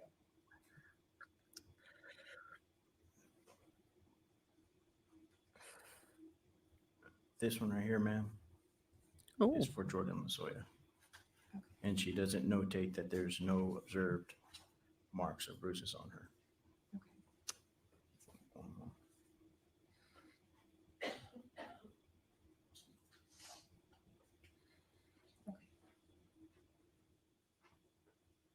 What is the family team meeting? Family team meeting is basically bringing together parents, grandparents at times, various family members, aunts, uncles. Sometimes we even include medical professionals sometimes, and it's addressing the issue. If the issue, for example, deals with some kind of physical abuse or some kind of narcotic usage in the home, we'll address those out in the open with the family and talk with the family. It's kind of like bringing the whole family together and saying, this is the issue that we have at hand. What can we do to remedy this issue? What needs to be in place to kind of remedy that issue, and having an extra set of eyes for that particular issue. sounds reasonable to me.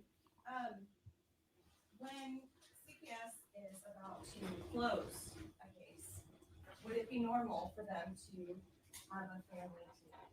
It is a common practice, yes, ma'am. Okay, and why would you have a family team meeting? before departing the case, we like to bring everyone together to say, okay, before we depart this case, these are our concerns.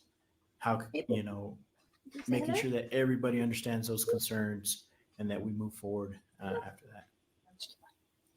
How many family team meetings are there typically in a CPS investigation? About one or so. Yes, ma'am. Probably two if they want to add another family member that maybe did not show the first one. Come here. And Come on. Come on. Come on.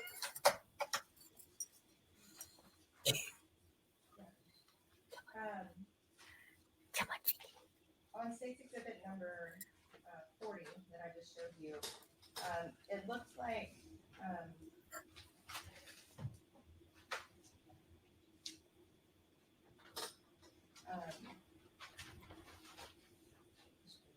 there was contact with the family on that January 19th, 2022.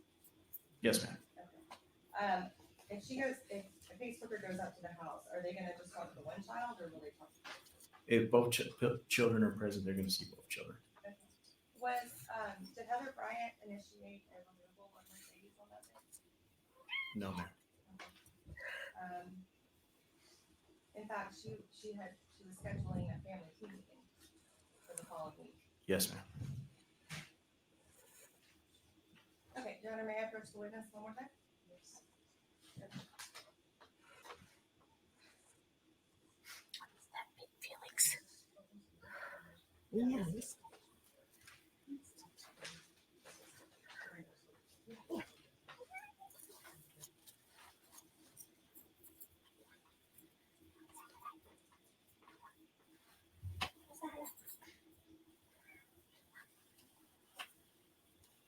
Oh, come on, say hello. Say hello. Oh, I don't know. Oh, say hello. Say hello, cheeky boy. Cheeky boy. Yes. This is Felix. Yes. This baby boy. Yeah. Say hello. The party's approached now. Uh-oh. Nana's in trouble. It's not the first time, and it ain't going to be the last. Oh, I think they're sending the jury out too. All right. We might put the kettle on and fast forward. Be back in a tick. Say bye. And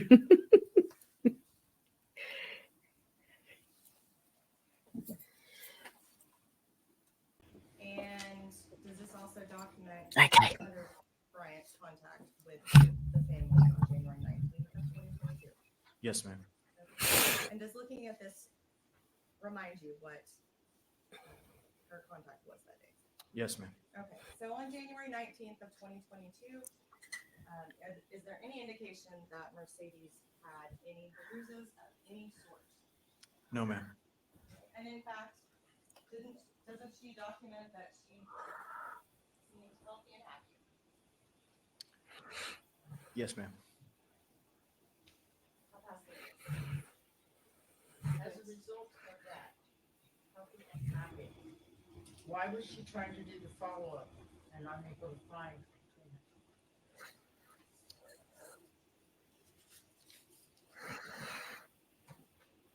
It appears that she was trying to conduct a family team meeting with Katrina Mendoza. It appears. Yes, ma'am. And why was that? Because it's one of those steps that we take in investigations to bring all the family together to address a concern. What was the concern at that point of the removal? Objects for lack of physical knowledge. That'll be forward.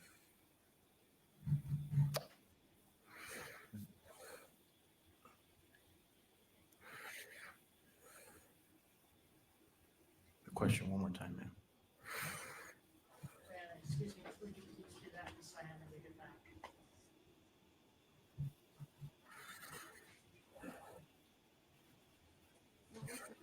this point, if there were no bruises, objection lacked. A family team meeting is to address the initial concern that occurred in that particular investigation. Why we got called out to that investigation.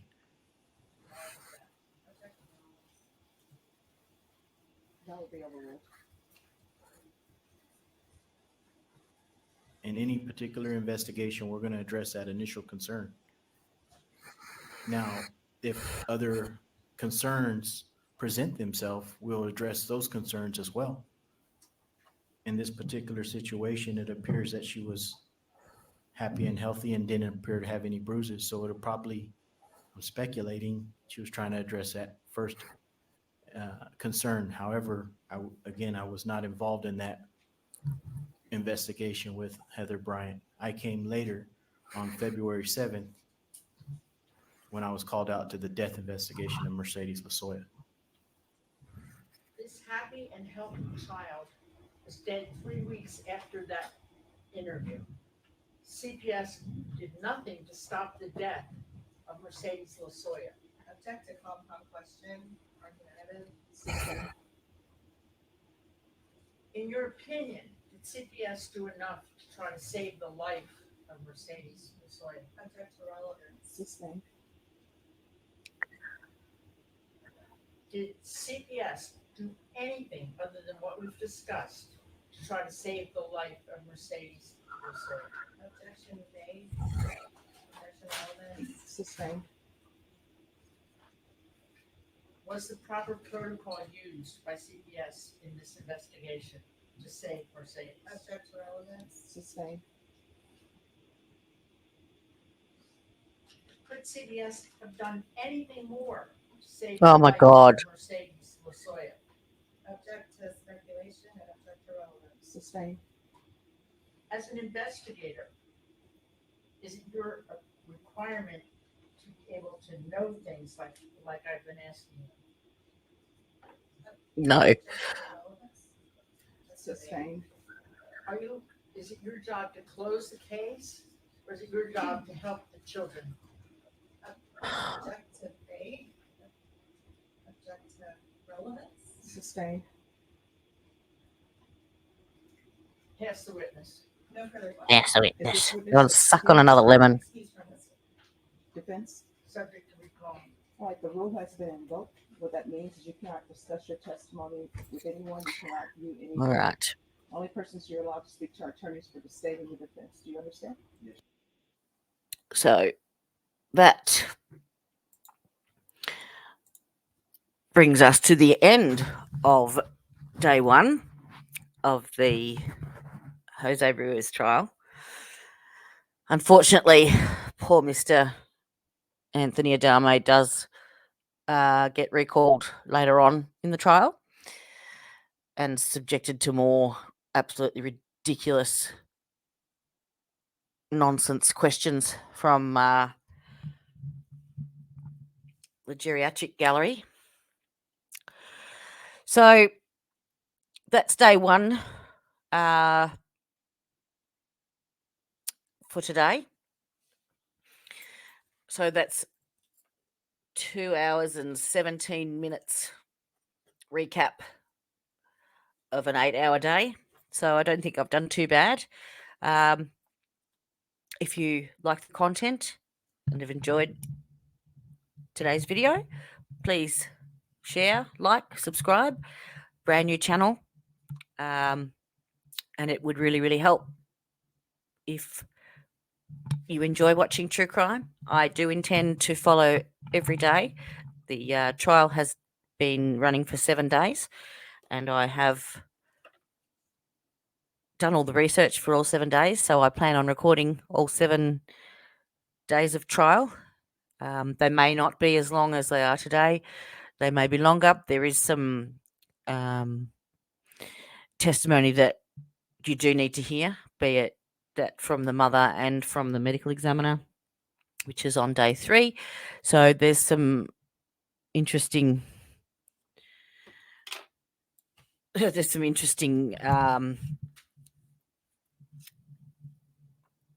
witness and cross-examination yet to come. So today, signing off. Again, I'm Jody. This is The Defence Rests, and I look forward to seeing you in the next video. Thanks for watching.